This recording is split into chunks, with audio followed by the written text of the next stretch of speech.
السلام عليكم ورحمة الله وبركاته. ازيكم يا أبطال؟ معاكم في قناتكم يلا منجوة، المكان اللي بناخدكم فيه في رحلات من قلب أقوى وأجمد المانهوا والمانجا. يلا بينا نبدأ حلقة النهاردة. تحذير: المحتوى اللي هتسمعه وهتشوفه دلوقتي ترفيهي وخيالي تماما ومفيش ليه أي علاقة بالواقع. كل اللي بيتقال فيه بيعبر عن خيال المؤلف ومعتقداته هو، مش معتقداتنا ولا ديننا. افتكر دايما ما تسيبش أي حاجة تلهيك عن ذكر ربنا أو تأخير صلاتك. اتفرج واستمتع بس بعد ما تخلص فروضك. صل على النبي ويلا نبدأ. قبل ما نبدأ في حلقة النهاردة أنا عاوز أعتذر عن التأخير عن ميعاد التنزيل المعتاد، وهو حلقة في الأسبوع، وده لأني مرتبط بشغل تاني، فأرجوكم اعذروني. والنسق ده اللي من أول ما بدأت القناة تقريبا محافظ عليه، لكن نظرا لظروف طارئة حصلت وهي مرور والدتي بوعكة صحية اضطرتني للتواجد معاها، فتأخرت عليكم عن الميعاد المعتاد، فرجاء الدعاء لوالدتي بالشفاء واعذروني مرة تانية.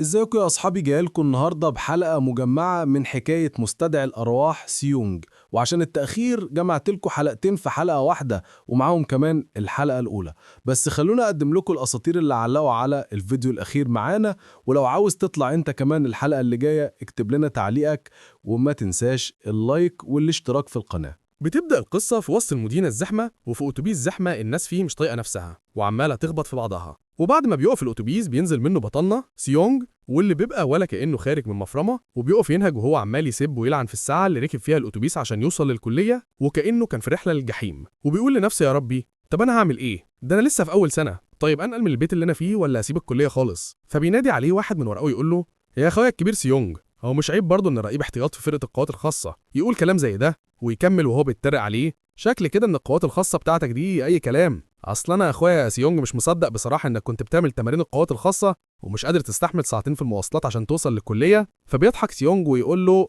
هان، ما تقولش الكلام ده غير لما تجرب الاول، الا قول لي هتفضل تاجل الخدمه بتاعتك في الجيش لحد امتى؟ اصل انا كده كده مش شايف لك غير مستقبل اسود في اسود، فخش الجيش بقى وخلاص. فيرد هان وهو بيحاول يعمل نفسه وبيتكلم بجد وكده: اخويا سيونج، خليني اقول لك على حاجه، الوحده هي اللي بتجيب النصر. فيبص سيونج ليه باستهزاء ويقول له: كلام فاضي، عمال تغني للوحده والنصر وانت حتى ما بتتفرجش على الاخبار؟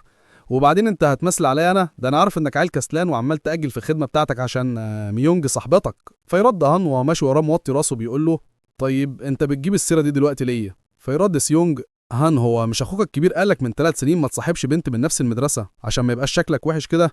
وبيكمل وماشي وهان ما بيردش عليه. فبيستغرب سيونج ويفكر هو ما بيردش عليه ليه، وبعدها يساله وهو بيبص له بطرف عينه: بقول لك ما تقوليش انك بتعيط. وهو بيقول لنفسه: هو انا زودتها معاه شويتين ولا ايه؟ فيرد هان وهو بيشاور على السما: لا يا اخويا، بص كده على اللي ظاهر في السما ده.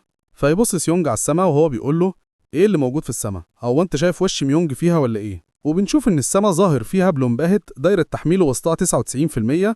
وبتفزع عون وبيخبط على كتف سيونج ويقول له: هو انت شفت اللي انا شفته؟ فيدقق سيونج اكتر ما يلاقيش حاجه فبيستهزئ بيه. فيرد هان: يا اخويا اقسم لك ان كان في حاجه زي شاشه دلوقتي مكتوب فيها جاري تحميل الوحوش، وكانت 99%، واول ما وصلت 100% اختفت. فيرد عليه بتريقه: انت شكل قعدتك لوحدك الايام دي تعبت لك دماغك. فبيشاور على مكان ظهورها ويكمل: كانت بالظبط فوق مبنى المكتبه. فيبص سيونج وبعدين يقلب وشه عليه ويمسكه من رقبته وهو بيضربه في الدم ويقول له: ولا وحوش ايه اللي بتتكلم عليها؟ او الالعاب اللي انت بتقعد تلعبها طول الليل كلها كلت دماغك لدرجه انك فكرت انها ممكن تبقى موجوده في الواقع ولا ايه؟ فيرد هان: اقسم لك اني ما بكدب عليك. فيسيبه سيونج ويمشي وهو بيقول له: اكيد انت بيتهيالك من كتر الشرب الايام دي. فيرد عليه: انت شايف كده يعني؟ ويقعد يدرب وشه عشان يفوق وبيجري على سيونج ويكلمن: اخويا بقول لك ايه، ما تعزمني على كوبايه قهوه، اصل الواحد بيصدع وحاسس اني عايز اشخن الطاسه شويتين. فيرد: لا يا عم، انا ماشي عشان الحق محاضره الدكتور كيم ده ما بيتاخرش ثانيه على ميعاده. فيهان يقول له: بس انت شكلك باين عليه اليوم خالص، انا فعلا مش قادر اصدق ان هي دي قوه الناس اللي كانوا في القوات الخاصه. فيبص سيونج ناحيته ويقول له وهو عامل متعصب منه: انت بتقول ايه ياض انت؟ فيقعد هان يتنطط وهو بيرجع لورا يبعد عنه ويقول له: طيب خلاص، لو كده قبلك واد الغدا. طيب انا ممكن اخلص بدري النهارده، بس على العموم يعني خليك فاكر اني قلت لك ان انا فعلا شفت حاجه في السما. فيرد سيونج: يلا يا ده امشي وبطل الهبل اللي بتقوله ده، انا همشي اما تخلص يبقى ابعت لي. وبيتحرك عشان يروح يحضر المحاضره اللي عنده في مدرج رقم 404، والدكتور بيبقى واقف يشرح لهم، وهو بيبقى حاسس ان دماغه هتقع وعايز ينام، وبيقول لنفسه: انا عايز انام قوي، اعمل ايه؟ اروح اشرب كوبايه قهوه وارجع تاني، انا بجد عايز انام. وبتبدا عينه تقفل، لكن فجاه بتظهر شاشه قدامه، فبيتفزع من نومه ويبص لها باستغراب، وبيكون اللي ظاهر قدامه شاشه لنظام مكتوب فيها: ايه هي افضل فئه تختارها عشان تقدر تنجو في نهايه العالم؟ لو سمحت حدد اختيارك دلوقتي. فيقعد يدعك في عينه وهو مش مصدق، يمكن يكون بيحلم ولا حاجه ولسه ما فاقش. لكن فجاه كل الأجهزة الكهربائية بتتعطل والنور بيقطع والضلمة تملى المكان، فالطلاب بيحسوا بالتوتر والخوف، وفيهم اللي بيقول هي مالها غمقت كده ليه؟ وغيره بيقول هو ايه اللي بيحصل بالظبط؟ انا مش شايف حاجة. وسيونج بيقول لنفسه ازاي بس تكون الدنيا ضلمة خالص كده واحنا لسه في نص النهار؟ وبنشوف واحد بقى مفزوع ومستغرب ان موبايله مش شغال وبيتسأل عن اللي بيحصل، وبنت تانية اول ما شاشة النظام تظهر قدامها هي كمان بتتفزع وتقول ايه ده؟ هو في ايه بالظبط؟ هو انا الواحد اللي شايفه البتاعة دي بنا ايه؟ بس بتبدأ تظهر شاشة النظام بنفس الكلام اللي كان مكتوب فيها لكل اللي موجودين، وبيردوا عليه ان هم كلهم شايفينها برضه، وبيقعدوا يتسالوا عن الشاشه وبيبقوا مستغربين ومش عارفين هي ايه بالظبط. وبيفضل سيونج واقف قدام الشاشه يبص عليها ويقول يعني مش انا لوحدي اللي شايف الشاشه الغريبه دي؟ وبتظهر شاشه تانية بعدات ثواني مدته 15 ثانيه، وبعدها بيظهر النور شديد لدرجه انه ميبقاش قادر يفتح عينيه، وبيظهر من النور ده مجموعه بطاقات عليها صور لصحراء وفرسان وفئات مختلفه من المحاربين والداعمين، وبيكون على كل بطاقه عدد مختلف عن التانية من النجوم. وبيتفزع واحد من الطلاب وبيسال زمايله اذا كانوا شايفين البطاقات دي برضه، وبيزعق واحد تاني ويقول لهم محدش يلمس حاجه منهم. وبنت تانية بتقول ايوه هو معاه حق، محدش يلمسهم، اكيد الوضع ده خطر علينا. وسيونج بيبقى قاعد يفكر وهو باصص للكروت ويقول طيب هو ايه اللي هيحصل لو ما لمستاش الكروت دي؟ مش جايز الوضع يبقى اخطر؟ محدش عارف ايه اللي هيحصل لو لمستها او ما لمستهاش بعد ما تخلص ال 15 ثانيه. وعداد الثواني يوصل ل 10 ثواني وهو لسه واقف يفكر وبيسال نفسه اذا كانت الشاشه دي بتقول لي اني لازم اختار كارت، بس بجد انا مش عارف ايه الكروت دي بالظبط، وبعدين هي عامله شبه ورق الكوتشينه كده ليه؟ انا مش فاهم اي حاجه. لا وكمان مطلوب مني اخد قرار في الوقت الصغير جدا ده. وبيفضل عداد الثواني يقل ويوصل ل 8 و7، وسيونج توتره بيزيد ومش عارف يختار ايه.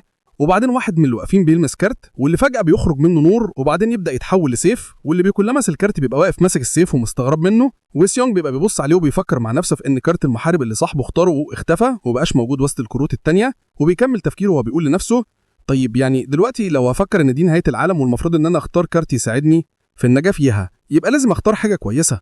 وبيبقى خلاص فاضل 5 ثواني، وبعدين بيركز اكتر مع عدد النجوم على البطاقات ويقول لنفسه هي مختلفة من كارت للتاني. وبعدين بيسحب كارت وهو بيقول على اي حال انا معرفش ايه اللي هيحصل، لكن انا هختار ورقة تكون عليها اكتر عدد نجوم. وبعد ما بيختار الكارت بتطلع له شاشة النظام مكتوب فيها ان اختار الفئة بتاعته، وبيظهر عليه حواليها هالة كبيرة الهيكل العظمي وبتبقى خارجة من الكارت اللي اختاره. وبتظهر لشاشة النظام مرة تانية في فئة مستحضر ارواح ب5 نجوم، وبتسأل مع نفسه عن كلمة مستحضر الارواح اللي ظهرت ليه وهو بيبص على الكارت في ايده. وبعدها بيظهر النظام برسالة ان الجولة الاولى من اختيار الفئة انتهت، وتحتيها ملاحظة ان الناس اللي فشلت في الاختيار هيبقى ليهم فرصة تانية في المستقبل. وبعدين بترجع كل حاجة زي ما كانت قبل ما يظهر النظام، لكن الاكيد يا اصحاب ان العالم ما عادش زي ما كان قبل ما تظهر شاشة النظام، والكل بيبقى لسه مصدوم ومش مصدق اللي حصل. والشخص اللي اختار كارت المحارب بيبقى ماسك السيف ورفعه وعمال يبص له، وواحد واقف جنبه بيقول له هو بيشاور على السيف هو ايه اللي حصل دلوقتي؟ هو في حاجة حصلت بس انا مش فاهم ولا عارف ايه هي ولا السيف ده ظاهر منين. وبنت واقفة وراه بتتسأل عن ان السيف اللي شكله مخيف ده حقيقي ولا لا، فاللي معاه السيف بيقول لهم انا كل اللي عملته اني اخترت كارت المحارب ومجرد ما عملت كده ظهر السيف في ايدي. فيقف سيونج بيفكر في كلامه وبعدها يقول لنفسه ايه معنى كده ان انا بقيت فعلا مستحضر ارواح؟ بس استنى، هو انا ليه ما ظهرش قدامي حاجه انا كمان؟ هو ما بيلحقش يكمل تفكير لان بيحصل انفجار وراه، واما بيبص بيلاقي واحد معاهم بيصرخ وبينادي على حد يساعده وينقذه من اللي بيحصل فيه، وفي حد مغطي راسه ومتعلق فيه وبيضربه بخنجر في ظهره مش سايبه وعمال يطعنه فيه لحد ما بيقع منه على الارض وهو عمال يستغيث باللي حواليه ويطلب منهم مساعدتهم، لكن كلهم من الصدمه واللي شايفينه قدامهم بيبقوا واقفين مكانهم زي الحجاره مش قادرين يتحركوا. وبيقوم بعدها الوحش يبص لهم بغضب ويرفع السكينه ويقربها من لسانه ويلحس الدم اللي عليها.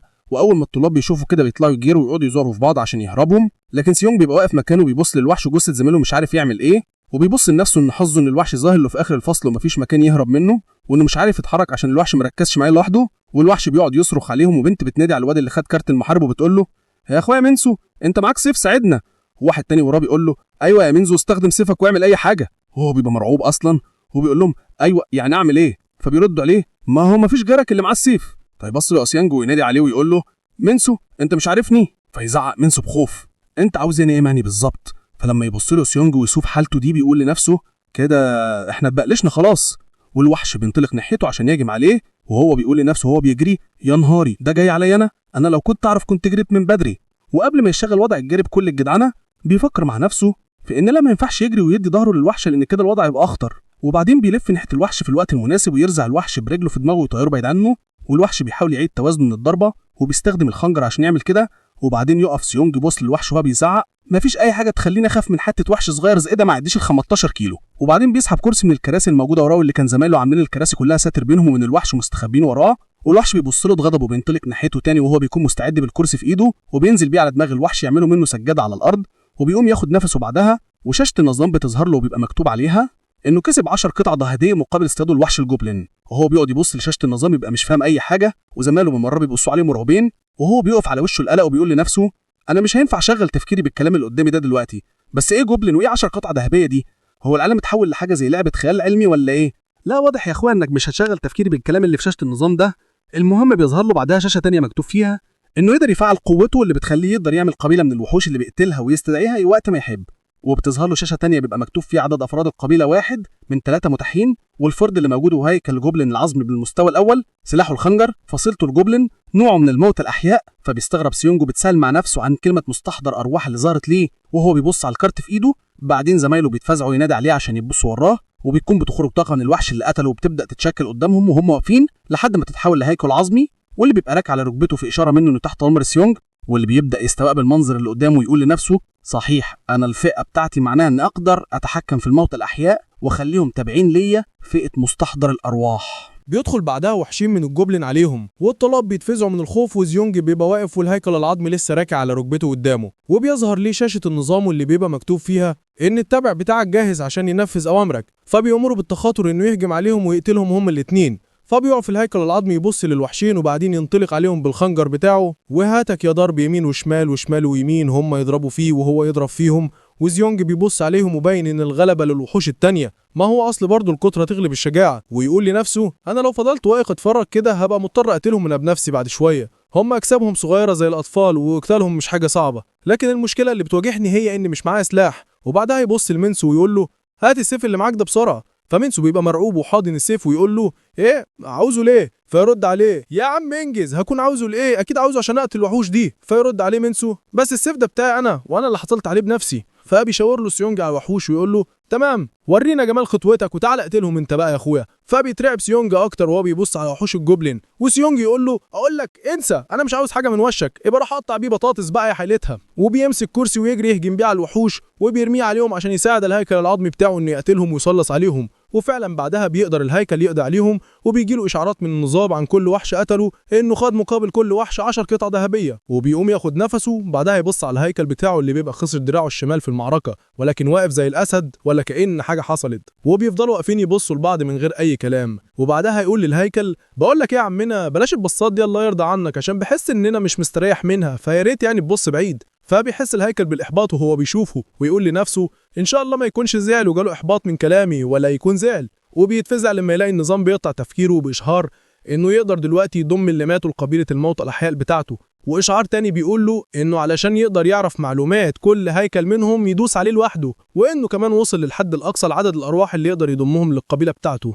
بعدها بيسالوا الدكتور عن اللي بيحصل، فبيرد عليه انا مش عارف حاجه، لكن وما بيلحقش يكمل كلامه الا وبيسمعوا صوت حد يصرخ ويطلب المساعده، واللي بتكون بنت بتجري تقف قدام الدكتور وتقول له الحقوني انا مش عارفه اتصل بالشرطه. فالدكتور يحاول يهديها، وسيونج واقف بيفكر ويقول لنفسه واضح ان الوحوش منتشره في الحرم الجامعي كله. وبيبص ناحيه الشباك ويكمل لا الحرم الجامعي ايه دي منتشره في البلد كلها. وبيقرب فعلا من الشباك ويفتح الستاره يلاقي الدنيا خربانه في كل حته حواليهم والنار مولعه في كل حته في المدينه. فبيجري بقيه الطلاب والدكتور كمان عشان على الشباك عشان يشوفوا اللي بيحصل، واللي اول ما بيشوفوه بيبقوا مصدومين ومش مصدقين اللي عينهم شايفاه، وصدمه سيونج بتزيد وهو باصص على اللي بيحصل ويقول في نفسه لا ده اللي بيحصل ده شكله بيحصل في العالم كله. بيدخل عليهم واحد بعدها وهو بيزعق ويقول لهم ما ينفعش تفضلوا موجودين هنا لازم نسيب الجامعه. وبنلاقي شاب من بتوع حلوه شوفني ماسك في ايده مفتاح عربيه وعمال يتمنظر بير ويقول لبنت كانت ماشيه وراه يلا بينا على الجراج عربيتي واقفه هناك. وبيبص قدامه يلاقي عيون الوحوش منوره في الضلمه وبتبص ناحيتهم، فطبعا بيقلب بطه بلدي والوحوش بتسيب اللي في ايدها وتجري عليهم،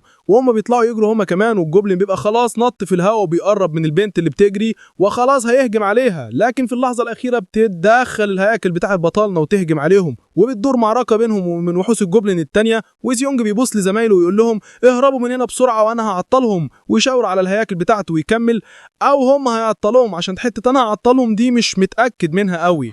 فبيجري كل زمايله عشان يهربوا من المكان، وكل مجموعه فيهم بتهرب من اتجاه مختلف عن التاني، فبينادي عليهم ويحذرهم عشان يكونوا كلهم مع بعض، لكن محدش بيسمع له.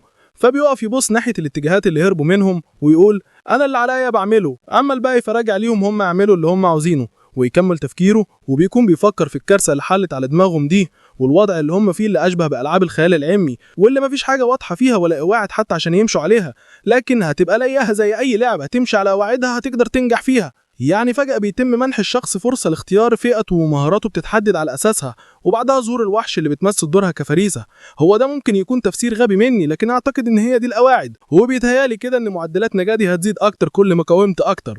وبيبص على الهياكل بتاعته وهي بتقاتل وحوش الجوبلين ويكمل: لحد دلوقتي أنا عندي اللي يحارب مكاني. لكن ما بيكملش الكلمة ويلاقي الوحوش نازل دعك في الهياكل بتاعته، وواحد بياخد واحدة تطير دماغه توصلها لحد رجليه، وبيجيله إشعار من النظام إن واحد من الهياكل التابع ليك تم القضاء عليه. فبيتفزع ويقعد يدعي ربنا إن الهيكلين اللي متبقيين يقدروا يهزموا الوحشين اللي قدامهم واللي بيكون باين عليهم من الإرهاق من المهرقة. وبتبدأ الجولة التانية ما بين الوحوش والهياكل، واللي بتنتهي بسرعة بمجرد هجوم واحد لأن ربنا استجاب لدعواته، وبينجح الهياكل إنهم يقضوا عليهم من هجوم واحد. وبيجيله إشعار عن كل وحش قتلوا إنه خد قدام كل وحش 10 قطع ذهبية، وبيبص الهياكل ويقول لهم: عملتوا مجهود جامد يا رجالة. وبيجيله إشعار تاني إن مستواه ارتفع للمستوى التاني. عندك يا صديقي، لازم دلوقتي نفتكر إخواتنا واللي بيحصل فيهم، ونحاول نشاركهم ولو باللسان، وهو أضعف في الإيمان، وندعي ليهم ونساعد باللي نقدر عليه. بس كده، صل على النبي ويلا نكمل.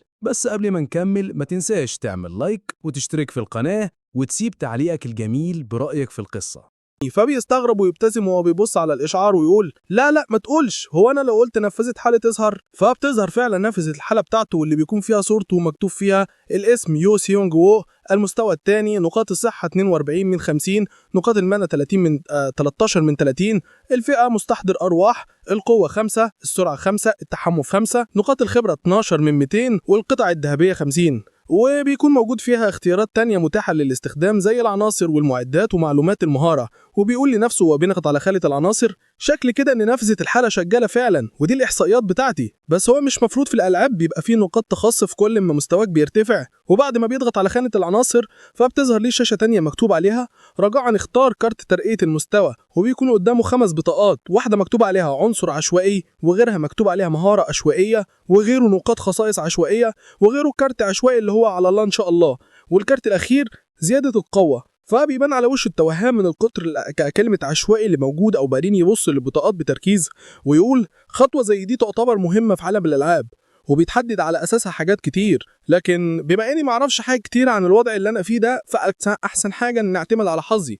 وبيختار كارت مهارة عشوائية، وبعدها بيجيله إشعار من النظام إن عدد الأفراد القبيلة بتاعته زادت 1، وبيبص وراه يلاقي العدد الهياكل بعد ما كانوا 2 بقوا 4. وهنا أنا بصراحة يا إخواتي تهت، لأن أنا معرفش ده غلط ترجمة ولا إيه بالظبط، لأن المفروض إن هو عدد الوحدات زاد بمقدار 1، وهو في واحد مات من ال3 بتوقف، يعني اتفضل ليه 2، فالمفروض يزيدوا، أو ممكن يكون الكاتب كريم شويتين وزود كل واحد بمقدار 1 زيه. فخلينا نكمل لحد ما الدنيا توضح أكتر قدام.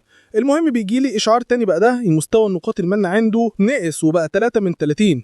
فبيستغرب من حوار ان المنى بتاعته 30 نقطة بس، ويبص للهاكل اللي بيكونوا هم كمان باصين له ويقول لهم: هو انتوا بتاخدوا كل المنى دي؟ ان شاء الله يعني يكون بيتهيالي وتطلعوا الجدعان كده وتهدوا الدنيا في استخدام المنى، وبعدين انتوا بتبصوا لي كده ليه؟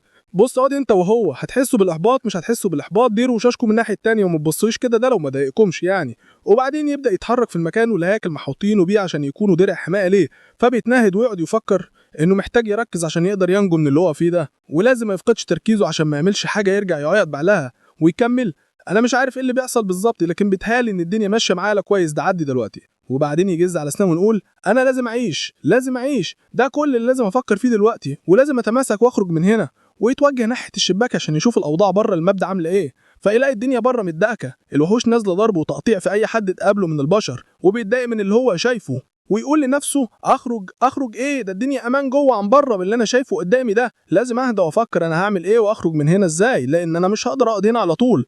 وبعدها بيخلي 3 هياكل يمشوا قدامه وواحد وراه ويقول لهم: يلا بينا يا رجاله، انا اعتمد عليكم في الخروج من هنا. بنشوف بعدها الهياكل بتاعت بطلنا وهي بتنزل على السلالم، وبيكون في واحد طايع يجري على السلالم وفي ايده خنجر، واللي بيكون هان صاحب بطلنا واللي فجأة يلاقي نفسه وش لوش مع واحد من الهياكل فيتفزع ويقعد يصرخ، وبعدها بيهجم على الهيكل بخنجره فبيشوفه سيونج وينادي عليه، وكمان هان بينتبه ليه ويبص له وينادي عليه ويقول له هو ايه الهياكل دي يا اخويا وانت ماشي ازاي وسطيهم كده؟ فيرد عليه ما تقلقش، تقدر تعتبرهم الحراس الشخصيين بتوعي. فيرد عليه يعني الجو امان؟ فيرد سيونج يا عم ما تصغرناش بقى، الا قول لي هو انت اخترت كارت من كروت الفئات اللي طلعت لك؟ فبيقف هان يفتكر كارت ايه وبعدين يرد افتكرت انا اخترت كارت الحرامي. فبيحس سيونج بالاحباط ويقول له طيب كان عليه كام نجمه؟ فبرضه بيستغرب هان ويقعد يفتكر نجوم ايه وبعدها يرد نجوم افتكرت كان عليه نجمه واحده، وبيقعد يضحك زي العبيط ويكمل هو مش ان اختار اللي عليه نجمه واحده بس دي تعتبر حاجه حلوه مش كده ولا ايه؟ فيرد سيونج وهو والهياكل حاسين بالاحباط من كلامه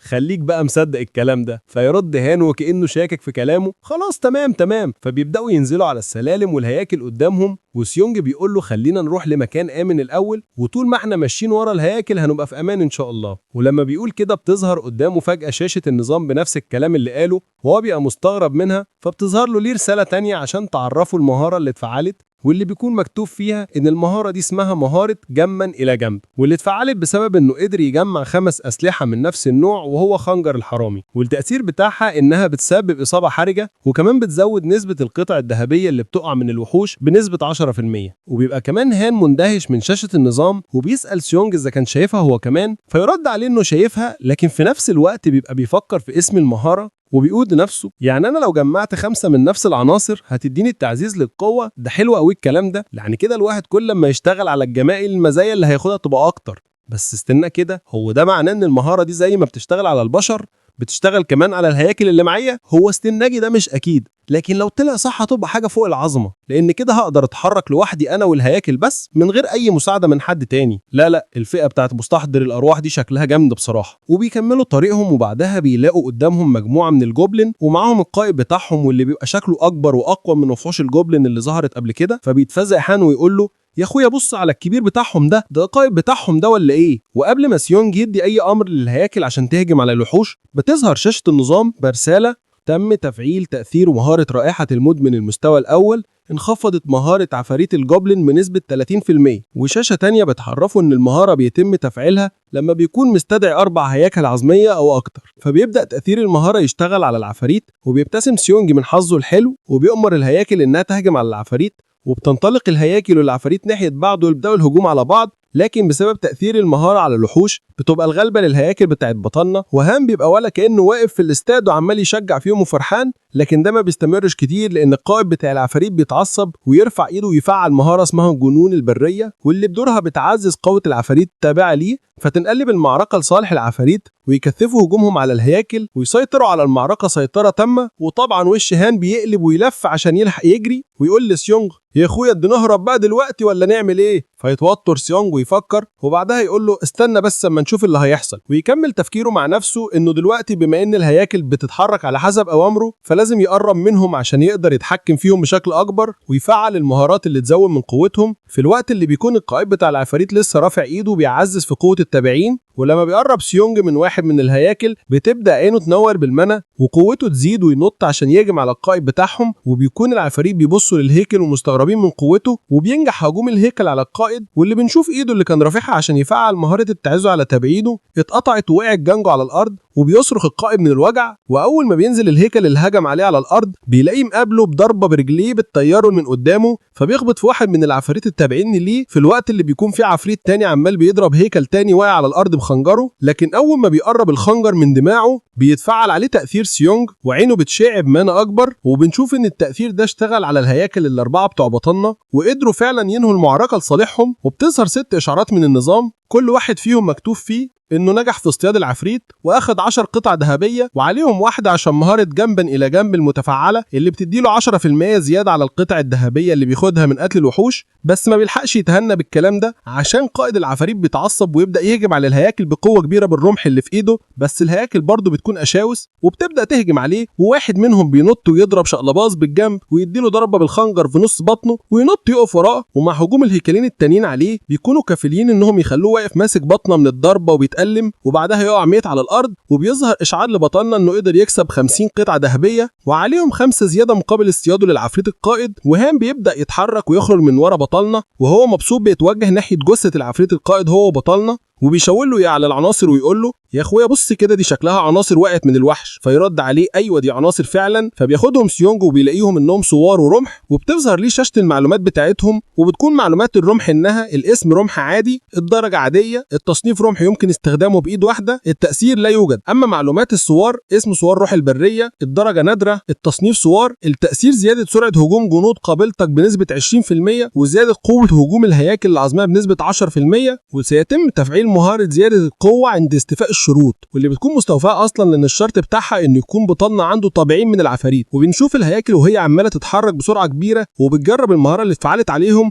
وبتظهر شاشة عشان تعرف بطلنا على المعلومات المهارة اللي متفعلة على الهياكل بتاعته دلوقتي، ويكون مكتوب فيها اسم المهارة جنون البرية، الدرجة دي، التأثير بتزود قوة 10% والسرعة 20% لمدة 10 دقايق، وفترة التهدئة بتاعتها ساعة. فبيقف سيونج يبص للسوار ويقول لنفسه الواحد خد شوية مكاسب حلوة من المعركة دي. والهياكل اللي ضرب الوحش بقوة في بطنه بيبقى واقف بيبص للسيونج، واللي لما بينتبه له بيحط ايده على راسه ويقول له عملتوا شوية شغل حلوين. فبينبسط الهيكل من مدح بطلنا ليه وبيقعد يضحك، لكن طبعا ده ما بيعجبوش، فيقول له لا بلاش الحركه دي ما تعملهاش تاني. وهام بيبقى حاطط صوابعه في ودنه عشان ما يسمعش صوت الضحك بتاع الهيكل. بعدها بيهام بيسال بطلنا احنا هنروح فين دلوقتي؟ فيرد عليه انا شايف ان احنا لازم نخرج من المكان ده الاول. بعدها بيبداوا يتحركوا وبيوصلوا المكان بيبقى موجود فيه ناس متجمعين، فبيبص سيونج عليهم ويشاور للهياكل على اوضه جنبه ويقول لهم يلا يا رجاله على جوه عشان محدش من الناس يشوفكم ويفكروكم انكم هتهجموا عليهم ولا حاجه ويخافوا منكم. ويكمل هان ايوه يا اخويا انا معاك في الكلام ده، هو معلش يا رجاله انا اسف بس انا اول ما شفتكم اترعبت بصراحه وفكرتكم طبعا الوحوش التانيه، فالاحسن انكم تستخبوا.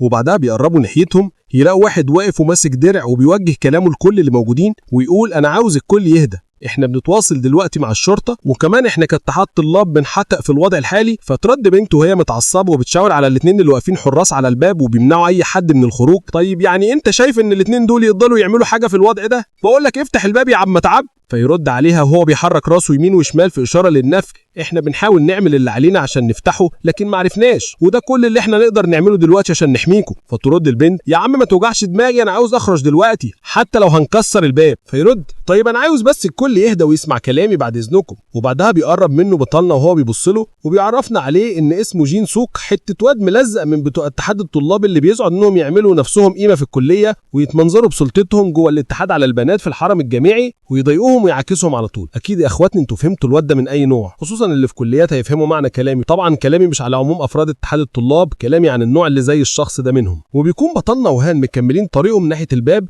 وفجأة جين سوك بيزحق لهم هو أنا مش قلت لهم محدش يقرب من الباب؟ الوضع خطير يا جدعان. فيبص له بطلنا من غير ما يرد وسوك بيتنهد وبعدين يكمل كلامه بابتسامة مصنعة ويقول لهم أنا آسف بس الواحد بقى أعصابه تعبانة شوية بسبب الحاجات اللي بتحصل من حوالينا دي، وأنا مش عارف أعمل إيه أو إيه اللي بيحصل بره دلوقتي، لكن كل اللي بحاول أعمله إنه أحافظ على سلامة الطلاب. فيبص لسيونج ويقول في نفسه وبعدين في الواد الملزق ده انا حاسس ان عاوز اديله بيت قلم على وشه ده. فيقرب سوك منهم ويقول للبطلنا انت شكلك اخترت كارت انت كمان. فيرد ايوه انا عملت كده ويشاور على هان ويقول له هو كمان خد كارت واظن انك تعرف هان. فينحني هان يقدم له الاحترام ويقول له ازيك يا اخويا الكبير جين سوك. فيعمل فيها عبد اهميه ويقول انا فاكر باين اني شفتك في حته في الحرام الجامعي قبل كده بس اكيد مش المحاضرات لان انا ما عنديش وقت كتير احضرها. فيرد سيونج في نفسه امال عامل لي فيها ليك قرايب مهمين وقرفنا وانت اصلا ما بتحضرش محاضرات امال بتيجي الكليه ليه؟ فيكمل سوق كلامه على اي حال اكيد انتوا عارفين ان الوضع اللي احنا فيه خطير وبما ان معاكم اسلحه يبقى لازم تساعدونا في حمايه الطلاب. فيرد سيونج تمام احنا فعلا هنساعد في ده. فيرد سوق طب يقول لي بقى انت ايه الفئه بتاعتك؟ ويبص للرمح اللي في ايد بطلنا ويكمل انت شكلك رماح. ويكمل باستهزاء انت متاكد من الحوار انك هتساعدنا ده ولا ايه؟ ويكمل وهو بيخبط على الدرع بتاعه وبيفتخر بنفسه ويقول انا قدرت اصطاد واحد من الوحوش الخضر دي اسمهم عفاريت بس خد بالك حتى لو انت معاك سلاح فالموضوع برضو ما كانش سهل. طبعا ما يعرفش ان بطلنا قتله بتاع 10 غير القائد بتاع العفريت كمان. ويكمل كلامه لكن ما تقلقش عشان انا جامد زحريقه وخدت كارت بالنجمتين من فئه المحارب المدافع فلو في اي حاجه حصلت تبقى تحامن فيا وخليك ورايا. فيرد سيونج وهو متغاظ منه تمام وهان بيبقى مستخبي ورا بطلنا وحاطط ايده على بقه وفاطس من الضحك على كلامه. فبيجي ميونج اللي كان في المحاضره مع سيونج واخد كارت المحارب وهو بيجري بينادي على سوك ويقول له يا اخويا انا بيتهيألي اني سمعت شويه دوشه عاملها العفاريت وهو على السلالم وشكلهم جايين علينا. فبسرعه بيشاور لهم سوك على كافيتيريا بتاعه الجامعه ويقول لهم يلا بسرعه على هناك، ولو سمحتوا خليكم هادين وما تعملوش صوت عالي وتحركوا ببطء واستخبوا جوه. الواد ده عبيط منين بسرعه وبنين ببطء ما تقرفناش معاك بقى. فبيبداوا يدخلوا وهو يكمل وهو بيخبط على الدرع بتاعه انا مش عاوزكم تقلقوا، احنا هنحميكم. فهنادي بطلنا على صاحبه وهو بيشاور له ناحيه معينه ويقول له تعالى لهنا انا عاوزك، وبيروحوا بعدها ناحيه الباب الرئيسي. فهان بيبقى مظلوم وهو بيقول له هو انت شايف اللي انا شايفه ده اخويا؟ فيرد عليه ايوه اكيد شايفه. وبيكون ظاهر قدامهم شاشه نظام على البوابه مكتوب فيها ان الباب مقفول بطاقه سحريه، وعشان تقدر تفتحه لازم تتغلب على الوحش الزعيم، ولو ما قدرتش تتغلب عليه في خلال الوقت المحدد قوة الوحش هتزيد. وبيبقى فاضل ساعتين و11 دقيقة و19 ثانية، وبيبقى بطلنا متعصب هو ماسك أخرة الباب وعمال يقول لنفسه وحش زعيم ايه اللي نتغلب عليه؟ لو كمان مش فاضل غير ساعتين و11 دقيقة، ولو ما عملناش كده الباب مش هيفتح. بيقولوا هان هو متوتر. يا اخويا هو ده مش شبه الهجوم المتحدد بوقت، لو ما قتلتش الوحش كل اللي موجودين هنا هيموتوا، مش كده ولا ايه؟ يا ولا يا نصح قوي ما شاء الله عليك. فيرد عليه وهو بيتحرك انا مش عارف ازاي الوحش هيبقى اقوى، لكن المتاكد منه ان احنا مش هنقدر نخرج من هنا غير لما نقضي على الوحش، وعشان كده احنا ما ينفعش نقعد نحط ايدنا على خدنا ونفكر ان في حد هيجي ينقذنا. ويبان على وشه انه متضايق جدا وقلقان في نفس الوقت، ويقول لنفسه اي واحد هيفقد حذره اللحظه هيكون اول من يموت. فبينادي عليه سوك ويقول له وهو بيشاور ليه على منسو مش انت وهو تعرفوا بعض وكمان في نفس السن؟ فيرد منسو وهو بيبعد وشه ومش عاوز يبص بطلنا نعرف بعض. فيحط سوك ايديه على كتف الاثنين وهو بيقربهم لبعض ويقول لهم حلو قوي كلامنا، انا كده هبقى مطمن وانتوا الاثنين تحت قيادتي، خلينا نبقى حذرين ونكون قريبين من بعض تمام؟ فبيتضايق سيونج ويزعق ويقول له استنى انت بتهزر ولا ايه؟ نقف جنب بعض ايه في اللي احنا فيه ده؟ فبيتعصب سوك ويبص له بغضب ويقول له ايه انت عندك مشكله مع اللي انا بقوله ده ولا ايه؟ فيبعد عنه سيونج وهو بيقول له هو انت مش شايف الرساله اللي موجوده على الباب ولا ايه؟ فيرد اكيد شايفها، مكتوب اننا ما ينفعش نخرج ولازم نستنى فريق الانقاذ. فيتعصب بطلنا اكتر ويزعق ويقول له فريق انقاذ ايه وبتاع ايه اللي نستناه ده؟ هو انت مفكر ان في حد هيجي اصلا؟ هو انت مفكر ان لو اللي احنا فيه ده بيحصل في البلد كلها تفتكر هيفكروا فينا اصلا؟ فبيبان ان عم سوك مش عاجبه الكلام، ولكن بيقول له هو مش انت خدمت في الجيش؟ فيرد ايوه. فيكمل سوك طيب يعني انت ليه محسسني انك ما تعرفش حاجه عن القوه العسكريه لجيشنا اللي اكيد بقوته الجامده هيتحرك وينقذنا وتبقى كل حاجه تمام؟ فبيقرف سيونج يفكر مع نفسه ويقول كلها اوهام في دماغك، جيش ايه اللي هيقدر ينقذ حد من المصيبه اللي حلت على كل مكان في البلد وهينقذوا مين ولا مين؟ بس خلينا هدأ لان لو ما عملتش كده كل الموجودين هنا هيبقوا في خطر. وبيتنهد ويسيب سوك ويمشي، واللي بيكون بيزعله ويقول له هو انت رايح فين يا بارد انت؟ وطبعا هان بيبقى في ديله. وسوك يكمل بقول لك ايه انا مش عاوز وجع دماغ، لو انت عاوز تفضل عايش ادخل الكافيتيريا اقعد في جنب بالسكات. واول ما بيخلص كلامه بيلاقي منسو مفزوع وبينادي عليه يا اخويا العفاريت. فيرد عليه وهو مخدود ايه بتقول ايه؟ وبنشوف العفاريت وهي بتتحرك ناحيتهم، وبطلنا وهنا واقفين قدام السلالم اللي بيبقوا نازلين من عليها، والطلاب بيبصوا عليهم من ورا قصاص الكافيتيريا ومرغوبين. وسوق بيبقى قلقان ويقول العفاريت المسلحه دي جايه علينا لازم نوقفهم قبل ما يدخلوا الكافيتيريا. ومنسو بيبقى واقف جنبه مرعوب وهي عاملها على نفسه، وطالب تاني معاه قوس بيبقى مفزوع وبيشاور على اتجاه معين ويقول له يا اخويا نلعب بسرعه ده في وحوش تانيه جايه من هناك. واللي بيكونوا الهياكل الاشاوس بتاعه بطلنا اللي بيدخلوا دخول رايق يسبب حرايق. فبيتفزع سوك ويقول برعب وايه دول يطلعوا ايه دول كمان؟ فبيشاور له سيونج عشان يوقفه ويطمنه ويقول له ما تقلقش دول بس عفاريت. ايه ازاي دول مش عفاريت؟ فيحرك بطلنا الرمح بتاعه وهو بيقول له انا عارف ان انت عاوز تعيش في دور القائد واللي بتحمل المسؤوليه، لكن منظرك ده ما ينفعش، اهدى شويه لان لو واحد مجنون زيك حب يبقى قائد النتيجه الوحيده هتكون موت اللي معاه. فيرد سوكو وهو متعصب هو انت ايه فئتك بالظبط؟ فيبص له بطلنا بنظرات فقامه على الاخر ويقول له حاجه لو عرفتوها. وبيفعل مهاره رائحه الموت اللي زي ما احنا عارفين بتقلل من قوه العفاريت ب 30%، فبتستعد الهياكل عشان تهجم على العفاريت اللي بيكونوا مرعوبين من قوه الهياكل بتاع بطلنا، وبتبدا هاله كبيره تنتشر في المكان، والعفاريت من خوفهم من الهاله دي بتبدا يتراجعوا، والهاله دي بتكون خارجه من بطلنا اللي بيقول لنفسه بكل حماس يلا بينا نبدأ الصيد. بنشوف بقية الطلاب المستخبيين في كافتيريا الجامعة وهم عمالين يتكلموا ما بينهم وبين بعضهم، وبيتحركوا ناحية الإزاز عشان يشوفوا إيه سبب النور الشديد اللي جاي من بره من مكان وجود الوحوش وزمايلهم اللي اختاروا فئتهم، وبيبقوا بيبصوا على العفاريت ومصدومين من اللي شايفينه. وكمان الواد سوك اللي كان عمل فيها حامي حمى الجامعة بيبقى فتح بقه ومصدوم من اللي بيحصل قدامه، وده لاننا بنشوف هياكل بطلنا وهي ماسكه وحوش العفاريت ضرب وتقطيع من غير اي رحمه حرفيا، لدرجه ان العفاريت ما بتبقاش مصدقه قوه الهياكل، وبيبان ده على وش واحد من العفاريت اللي بيقع وبيمسك دماغه من الضربه، مناخيره بتكون بتنزف وهو بيبص للهياكل ومتضايق قوي ومش مصدق اللي بيحصل له. لكن المشهد ما بيطولش كتير عشان بنشوف انه اكل ضربه على دماغه من بطلنا قضت عليه، وما بيتبقاش منه غير صدى اخر صرخه طلعت منه قبل ما يموت. وبيظهر بطلنا سيونج وهو ماسك الرمح بتاعه ويجهز نفسه عشان يكمل هجوم على العفاريت هو كمان. والهياكل بتبقى مش محتاجة أي أوامر منه عشان تعمل اللي عليها، لأنهم بيبقوا عاملين الواجب وزيادة مع العفاريت، واللي بطلنا بينط في وسطهم بالرمح بتاعه وبيشتغل بيه تقطيع فيهم هو كمان. وبنشوف سوك وهو واقف رافع الدرع بتاعه قدامه ووراه منسو مرعوب وبيتحمى فيه، وسوك بيبص للمعركة بين بطلنا والعفاريت وبيقول في نفسه وبعدين بقى ده أنا كنت عامل حساب إن استغل أي فرصة وأهرب لوحدي، لكن الواد ده باللي هو بيعمله وانه نازل تقطيع في الوروش يمين وشمال ومش خايف ولا شغله حاجه بوظ لي الخطه، ولو هربت هيبقى شكلي زي الزفت. وبنشوف الوحوش وهي عماله ترتعش من الخوف وتصرخ وبيحاولوا يهربوا، فينادي سيونج على الهياكل ويأمرهم انهم يقفوا قدام السلالم ويقفلوا طريق الهروب عليهم. فبينط 2 من الهياكل على السلالم ويقفوا قدام العفاريت عشان ما تهربش،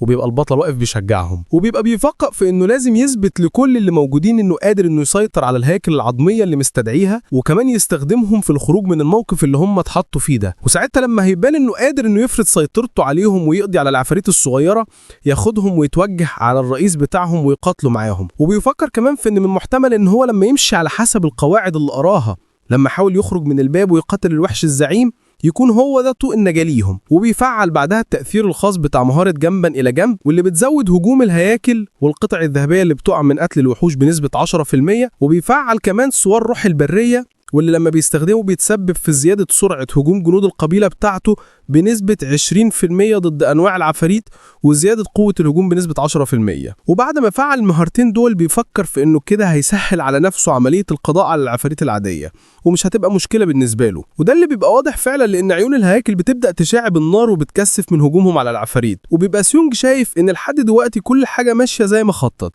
لكنه بيشوف كمان إن اللي بيحصل ده مجرد بداية، ومش كل الوحوش اللي هتظهر هتبقى ضعيفة كده، والأكيد إن هيظهر وحوش أقوى وأخطر. وبنشوف المجموعة اللي مع سوك واللي بيبقوا كلهم اختاروا في أتني، وواحد منهم بيقول للي واقف جنبه وهو بيشاور على سيونج بص كده أنت شايف اللي أنا شايفه ده؟ الجدع اللي هناك ده بيدي أوامر للهياكل اللي معاه دي صح ولا إيه؟ فيرد اللي كان بيسأله طيلة أنا بيتهيألي كده برضه. وبنشوف بنت على ملامحها الصدمة وبتقول لهم أنا بدأت أحس بالأمان شوية بوجوده، لكن هو مين الراجل ده؟ وفي قسم إيه بالظبط في جامعتنا؟ فيرد عليها واحد جنبها بيتهالي انه من الدفعات اللي اكبر مننا وبيدرس تخصص الكتابات الادبيه. بنرجع للمعركه تاني وبنشوف واحد من العفاريت بيحاول انه يهرب وبينط بين الهياكل اللي كانت واقفه على السلالم وبيزقهم يوقعهم، وبيكون خلاص على وشك الهروب، لكن بطلنا بيرفع الرمح بتاعه ويضربه بيه، وبنشوف الرمح وهو بيخترق ظهره من ورا وبيقتله. وبيقف سيونج ياخد نفسه بعد ما يقضى عليه في اخر لحظه، وبيكون ده آخر وحش من العفاريت الصغيرة. بنشوف الطلاب وهم فرحانين إن بطلنا قضى على كل الوحوش، وواحد منهم بيقول الجدع ده شجاع جدا، هو بجد من الجامعة بتاعتنا؟ وبنت تانية بتحمد ربنا وبتقول إنها مبسوطة اللي في واحد زي بطلنا موجود معاهم عشان ينقذهم. وبنشوف العفاريت وهم واقعين في الأرض والدم حواليهم، وسيونج والهياكل بيبقوا واقفين وسط الجثث بتاعتهم. وسيونج بيفكر في إن مفيش أي عناصر وقعت بعد موت العفاريت الصغيرة اللي قتلهم دول، ويستنتج إن العناصر ما بتقعش من الوحوش العادية زي العفاريت اللي قتلهم دول. وفي وسط تفكيره بتظهر له شاشة النظام واللي بيبقى مكتوب فيها إنه بسبب قتله لقطع 20 وحش خد تذكرة سحب عشوائي لعجلة الحظ،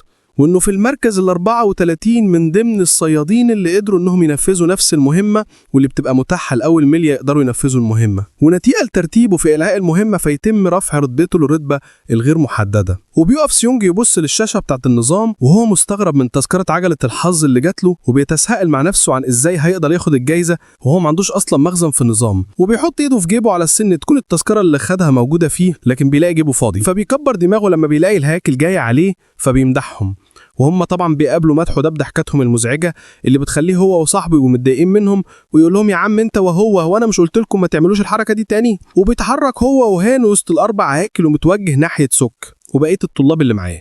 ولما بيقرب سيونج منه بيقول له بطريقه ايه رايك بقى دلوقتي؟ شايفني انفق ولا لا؟ فيبان على وشه الغضب وبيجز على اسنانه وبيردش عليه. وبننتقل بعدها الكافيتيريا اللي متجمع فيها الطلاب واللي بيسكتوا اول ما بطلنا بيدخل عليهم هو وهانو معاهم الهياكل، وبيقول لهم اكيد الكل شاف الرساله اللي موجوده على الباب، وبسبب القفل اللي محطوط عليه لا هنقدر نكسره ولا نفتحه بالقوه. فتصرخ بنت من الخوف وتقول طب احنا هنعمل ايه دلوقتي؟ فيشاور لها على الباب ورساله النظام اللي عليه ويقول لها الاجابه بتاعت سؤالك مكتوبه هناك اهي، واللي بتقول ان احنا عشان نقدر نخرج من هنا هنا لازم نتغلب على زعيم الوحوش اللي موجود في مكان ما في المبنى اللي احنا فيه ده. فيحسوا كلهم بالخوف والتوتر ويقعدوا يبصوا لبعض ويفكروا من غير ما يردوا، ويقطع تفكيرهم بطلنا اللي بيرفع لهم صباعينه ويقول لهم احنا كل اللي فاضل لنا هم ساعتين وبس، وفي خلال الوقت اللي فاضل ده احنا لازم نلاقي زعيم الوحوش ونقضي عليه، ولو احنا فشلنا اننا نعمل كده فانا الحقيقه مش عارف ايه اللي هيحصل لنا بالظبط، لكن انا متاكد انه مش هتبقى حاجه كويسه، لان زي ما مكتوب ان الوحوش قوتها هتزيد، واللي معناها ان في وحوش مرعبه اكتر لسه هتظهر. فيرفع واحد من الواقفين ايده وهو على ملامح الرعب ومن التوتر والخوف بيبقى بيرتعش ويقول انا شفت الوحش الزعيم ده، انا كنت بشرب سيجاره على السطح ولما شفته كان وحش ضخم جدا وكان في ايده البروفيسور بتاعي. فيبص سيونج لفوق ويقول في نفسه السطح بيتهيألي هو ده المكان اللي انا لازم اروحه. وبعدين يقول لهم في حد هيجي معايا؟ فكلهم يعملوا من بنها ويقعدوا يتوهوا وبتاعه وما يردوش عليه. فيبص ليهم وهو بيفكر ان هل هو كان معلي توقعاته فيهم قوي كده؟ ده انا فكرت ان لما باين ليهم قدراتي انا والهياكل ده هيشجعهم شويه عشان يساعدوا في تغلب على الزعيم، لكن الواضح ان هم خايفين جدا من ان هم يجوا معايا. وبيقطع تفكيره هنا وهو بيناديه عليه ويقول له يا اخويا انا كمان بفكر اقعد هنا بصراحه. فيحط سيوجي ايده على كتفه ويسحبه معايا ويقول له لا كل اللي انت وجودك مهم معايا عشان تعزز قوه الهياكل. فيقعد هاني يعيط ويقول له وهو بيديله الخنجر بتاعه يقول له طب يا اخويا خد الخنجر معاك وسيبني هنا. فيرد السونج لا انا مش محتاجه. فيقطع كلامهم حد تاني واللي بيقول باين كده ان مفيش حد عاوز يجي معاك. وبنشوف ان اللي اتكلمت دي واحده شايله سيف على ظهرها وبتتكلم بثقه وهي بتبص عليهم تقول احسن برضو مش هيجوا لان الممر ضيق وهيعملوا زحمه على الفاضي. وبنعرف ان البنت دي اسمها يون واللي هنكتفي اننا هنسميها يون، وبتكون فئتها صياده نمور الموريوم ب3 نجوم وعمرها 23 سنه، واللي بتكمل وبتوجه كلامها لبطلنا ده غير انك كمان هتكون معاك الهياكل دي. فمش فاهمه ايه لازمه ان احنا نعمل زحمه وناخد معانا ناس اصلا اضعف من الهياكل بتاعتك. فيقف سيوجي يفكر انه معرفش ايه هو ده قوه زعيم الوحوش وتعتبر بالنسبه له مجهوله. فيبص بعدها لسوكو ويقول له طب وانت هتعمل ايه؟ فيتصدم منه كلامه ويبان على وشه الخوف ويرد يقول له انا بيتهيألي ان انا محتاجه احمي الطلاب اللي موجوده هنا لان دي مهمتي. والطلاب اصلا بيبقوا بيبصوا له باحتقار وبيتكلموا عليه وبيبقوا شايفينه بيتحجج بيهم عشان ما يروحش مع سيونج اللي بيتضايق ويقول له طيب تمام احسن لك تاخد بالك كويس. فيقول تمام. وبيبدا سيونج وهاني ويقون بيتحركوا ويطلعوا على السلالم هم والهياكل. وسيونج بيقول لهم بما اننا مش عارفين الموضوع ده هياخد مننا قد ايه فخلينا نتحرك دلوقتي على طول. ويوجه كلامه لهان ويقول له خلي بالك وبلاش تخفض من حذرك وخليك فاكر الكلام اللي قاله الجنرال العظيم مو جونج تشونج لما قال له عاوز تفضل على قيد الحياة ما تلحقش. لكن ما يلحقش يكمل ان يون بتنتبه وجود عفاريت بتتحرك ناحيتهم فتنادي عليه وتقول له الحق في وحوش عفاريت. وبيبص قدامه على السلالم اللي هم واقفين قدامهم فيبص لهان ويقونه ويزعق ويقول انا عايزكم دحموا ظهري وتسيبوا الباقي عليا.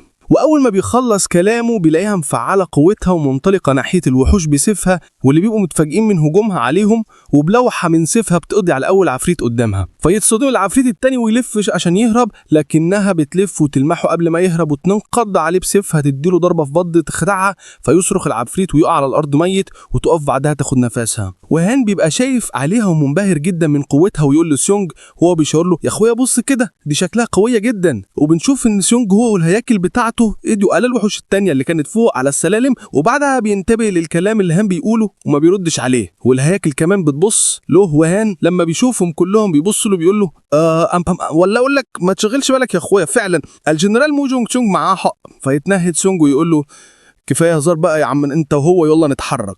وبيكملوا طلوع على السلالم وبيشوفوا شخص قاعد وساند ظهره للحيطه وحوالين منه بركه دم. واول ما بيقربوا اكتر منه بيكتشف انه ده البروفيسور بتاعهم اللي الواد قال لهم انه شاف الوحش الزعيم ماسكه.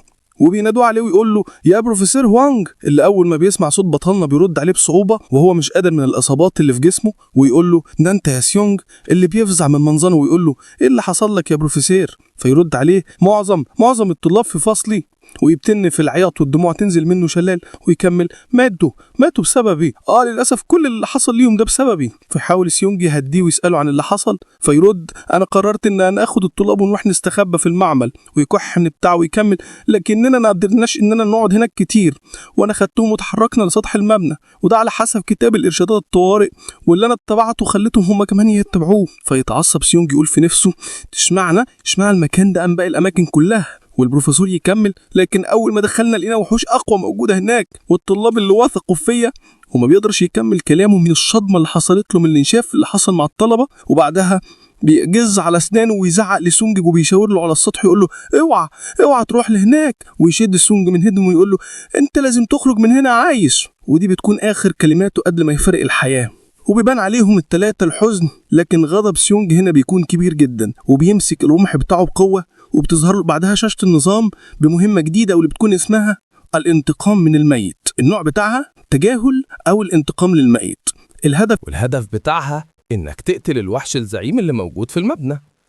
والشرح بتاعها إنك هتحس بشعور شديد بالذنب على الشخص اللي مات قدام عينك، وبصفتك شخص بيتحكم في الموتى فمن مسؤولياتك إنك تنتقم للموتى من أعدائهم اللي قتلوهم، أو ممكن تسيبهم بدون ما تنتقم ليهم، والقرار راجع ليك. الحد الزمني للمهمة هو نفس الحد الزمني للقضاء على الوحش الزعيم، وبيبقى فيه ملاحظة أخيرة إن القرار اللي هياخده هيأثر على مصيره. فبيقف سيونج يبص للرسالة بتاعة النظام وهو بيفكر في آخر جملة بتاعة مصيره، وبيفكر كمان إن هل دي هتكون نقطة تحول بالنسبة ليه ولا إيه. وبعدين بيبان عليه الضيق ويقول طيب ليه إحنا لازم نمر بالحاجات اللي زي دي. وبيبدأ بعدها يتحرك ويطلع على السلالم، وهان بيسأله يا أخويا هو هيكون حاجة كويسة إننا نطلع لفوق فعلا. فبيبص العفاريت اللي بيبقوا وصلوا خلاص لباب السطح لسيونج، وكأنهم مستنيين أمره بفتح الباب، واللي بمجرد ما بيبص لهم وعينه كلها غضب بيفهموا على طول وبيجهزوا نفسهم. وكمان بيظهر سيونج وهان ويون وهم جاهزين، وبتظهر ليهم رسالة من النظام إنهم خلاص دخلوا منطقة زعيم الوحوش. وبعد ما بيدخلوا للسطح المبنى بنشوف الدمار في كل حتة على السطح، والنار منتشرة، وكمان جثث منتشرة في كل مكان. وحوش العفاريت بيبقوا عاملين حفلة شواء على الضيب كده ومحتلين كل حتة في المكان. ولما بيشوف سيونج المنظر بيتعصب وبيتضايق جدا. وبنشوف هان اللي ملامح الرعب بتبقى مالية وشه من اللي شايفه قدامه، وبيشاور عليه وهو بيقول ده زميلي. وبنشوف زميله ده وهو جثة على الأرض، وواحد من العفاريت بياكل في جثته، وهو يكمل أيوة اللي هناك ده زميلي. وبتتعصب يون هي كمان وترفع سيفها وهي بتشتم الوحوش، وبتقرر انها تهجم عليهم. لكن سيونج بيرفع ايده ويوقفها وهو بيفكر مع نفسه انهم لازم يهدوا عشان يعرفوا يفكروا. وبيفكر كمان في وضعهم الحالي وايه اللي بيحصل للعالم وليه هم المفروض يعانوا بالشكل ده. وبيرد على نفسه بان العالم وصل خلاص لنهايته ومفيش مكان للضعيف فيه. وبعدين بيقول لهم يلا بينا نتحرك، وبيبدأ هو والهياكل وأصحابه يتحركوا. وبيرجع يفكر تاني في إن الوضع اللي بقى العالم فيه ده بيستوجب إن البشر أضعف حاجة في السلسلة دي كلها لازم يبقوا أقوى. وهم بيتحركوا بيشوفهم واحد من العفاريت اللي بينادي على أصحابه اللي بيبقوا مشغولين بيدوروا على أي غنائم ياخدوها، فبينادي عليهم ينبههم ويشاور لهم على بطلنا وأصحابه. فبيتجمعوا كلهم ويقفوا قدامهم، وهم بيبقى بيبص على الوحوش وخايف وبيقول يا سيونج يا اخويا هو انت مش شايف اننا لازم نجري؟ لكن بنشوف الهياكل وهي بتتقدم، وسيونج بيقول لنفسه اجري ايه، مفيش الكلام ده، احنا لازم نعمل واجب مع الوحوش دي. ويرفع ايده ويرفعها لصوار البرية، واللي زي ما احنا عارفين انه بيزود قوة الهجوم بنسبة 10% وسرعة الهجوم بنسبة 20% قدام وحوش العفاريت لمدة 10 دقايق. وبتبدأ الطاقة تخرج من هياكل العظمية بشكل كبير، وكمان وحوش العفاريت بتتحمس جامد هي كمان للمعركة، وبيبدأوا الهجوم على بعض. وبنشوف واحد من وحوش العفاريت بيهاجم على الهيكل بخنجره وبيخترق ايد دراعه، فالهيكل بيتعصب ويقعد يلوح بالخنجر بتاعه وبيقطع العفاريت لحتت، وبتبقى المعركة على آخرها بين الوحوش والهياكل التانية. وبيظهر سيونج وهو بينادي على زمايله ويقول لهم خليكم متحمين في الهياكل وانتوا بتهاجموا، وبيبدأ هو كمان يهاجم الوحوش برمحه. وبتظهر يون كمان اللي بتهاجم بسيفها، والوحش اللي بيقعد تحت ايدها بيتقطم نصين. وبيبقى هان واقف وراهم وماسك خنجره خايف وبيقول انا مش عارف ايه اللي انا عملته في نفسي ده وليه اخترت الفئة دي. ويقعد يعيق ويكمل انا كنت مفكرها هتبقى فئة حلوة لكن طلعت اي كلام.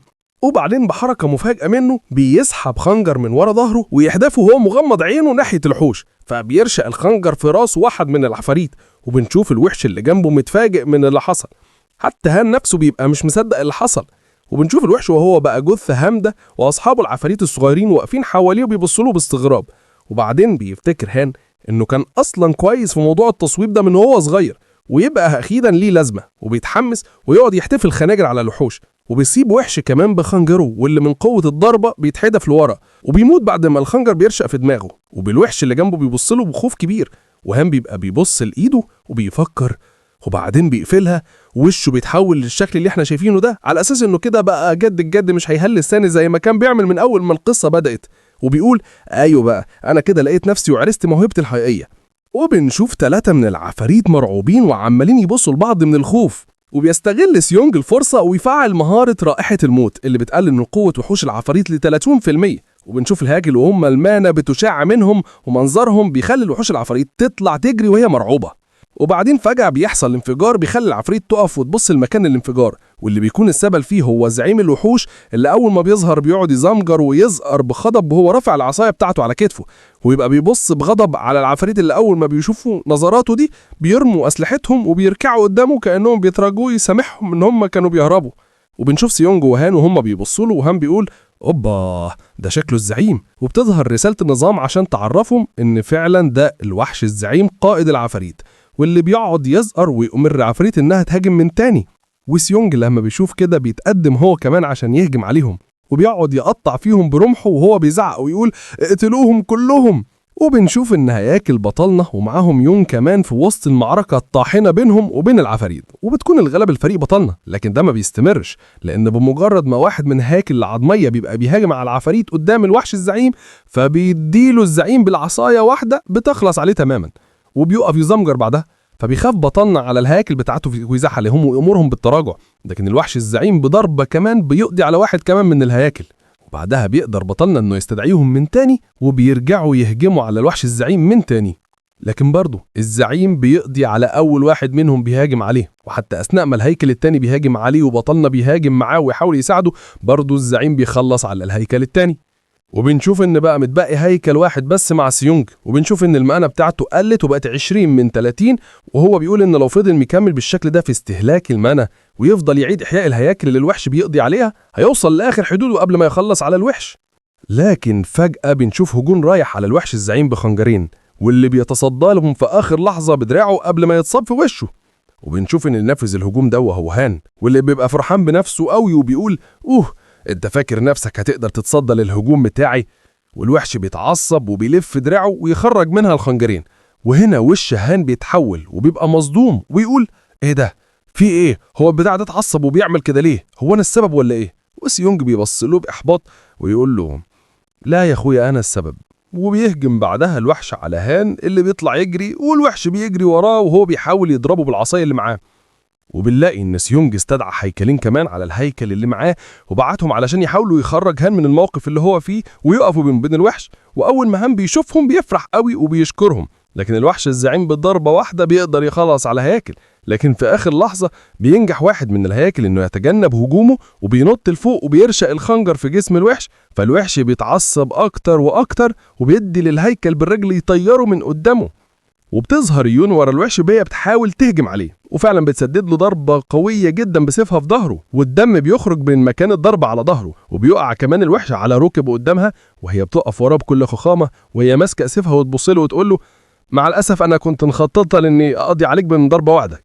وسيونج بيبص عليها وبيقول البنت دي شكلها مش مجرد طالبه عاديه، دي عندها مهارات سيف كويسه، وكمان ما بتتحركش كده وخلاص، دي بتستخدم أساليب معينة في الهجوم وبتحاول تدور على ثغرات، وبتقدر إنها تستغل الفرصة المناسبة للهجوم.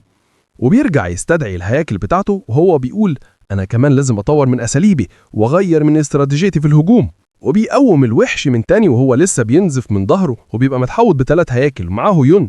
وبيأمر سيونج واحد من الهياكل إنه يهجم على الوحش من ورا عشان يشتته وهو يستغل فرصة، والوحش بيصد هجوم الهيكل بالعصايه بتاعته وبيهجم برمحه عليه، والهجمه بتبقى قويه وبتيجي في وش الوحش، وبنشوفه هو بيصرخ من الوجع وماسك وشه مكان الضربه، والدم بيبقى خارج من تحت ايده، وده بيخلي الوحش يتعصب اكتر ويقضي على الهيكل اللي هاجم عليه. وبيبقى سيونج واقف ومش عارف يعمل ايه، لان المنى بتاعته وصلت ل3 بعد ما استدعى الهيكل من تاني، وكده ما عادش معاه اي منى لاستدعاء الهياكل. والوحش بيقعد يتكلم بلغة العفاريت وهو بيشاور على واحد من الهياكل، واللي بنشوفهم حاسين بالخوف وهم بيبصوا له، لدرجة ان بيبقى في واحد فيهم عمال يرتعش. وبيكون الوحش بيعد الهياكل المتبقية لبطلنا واللي بيكونوا 3 بس، والوحش بعدها بيقعد يضحك. فبيتضايق سيونج ويقول وبعدين بقى هو مفكر نفسه انه كده خلاص كسب لما اتأكد ان ما عادش فاضل معاه غير 3 هياكل بس. والوحش بيضرب دواليب حديد كانت محطوطة قدامه بالعصاية ويحدفها على سيونج، واللي بيقدر يتجنبها في آخر لحظة. ويكمل الوحش وهو بيصخ ويهجم ناحيته. ونشوف سيونج واقف بيحاول ياخد نفسه ومتوتر وبيفكر انه بالمنظر ده نهايتهم قربت خلاص، وبيحاول يتمسك وهو بيقول لنفسه انا لازم اقضي عليه بضربة واحدة بس، وبيلمح سيف جنبه ويبص عليه وهو بيقول في نفسه ضربة واحدة بس صح هتكون كفاية عشان تقضي عليه. وبيحصل انفجارات جنبه، وبنشوف إنها ناتجة من هجوم يون على الوحش بصفها، واللي بيتصدى ليها بالعصاية اللي معاه، وبيبقى بيسد هجوم واحد من الهياكل بإيده التانية اللي بيبقى ماسك بيها راس واحد من الهياكل، وبيمنع بيه الهيكل اللي بيهجم عليه. وبيخرج سيونج من تفكيره وبيكون أخد السيف اللي شافه وبيحكم إيده عليه، وبكده بيبقى معاه سيفين وبيرفعهم، وبعدها يأمر الهياكل إنها تحاوط الوحش ويهجموا عليه مرة واحدة بحيث يقدر يفتح ثغرة في دفاعات الوحش. لكن بيقدر الوحش الزعيم يصد هجومهم الاتنين، وبعدين بيتفاجئ بحاجة طايرة ناحيته، واللي بتكون واحد من السيوف اللي كانت مع بطلنا، واللي بيعدي من فوق الوحش، والوحش بيستغرب من كده. وبنشوف إن أصلا بطلنا وما كانش حدفه عليه، إنما كان عاوز يوصله العفريت واقف عند الوحش، واللي بينط وياخده وينزل بيه على دماغ الوحش وهو في الهوا، واللي على آخر لحظة بيتصدى ليه بالعصاية اللي معاه وبيطير العفريت من قدامه.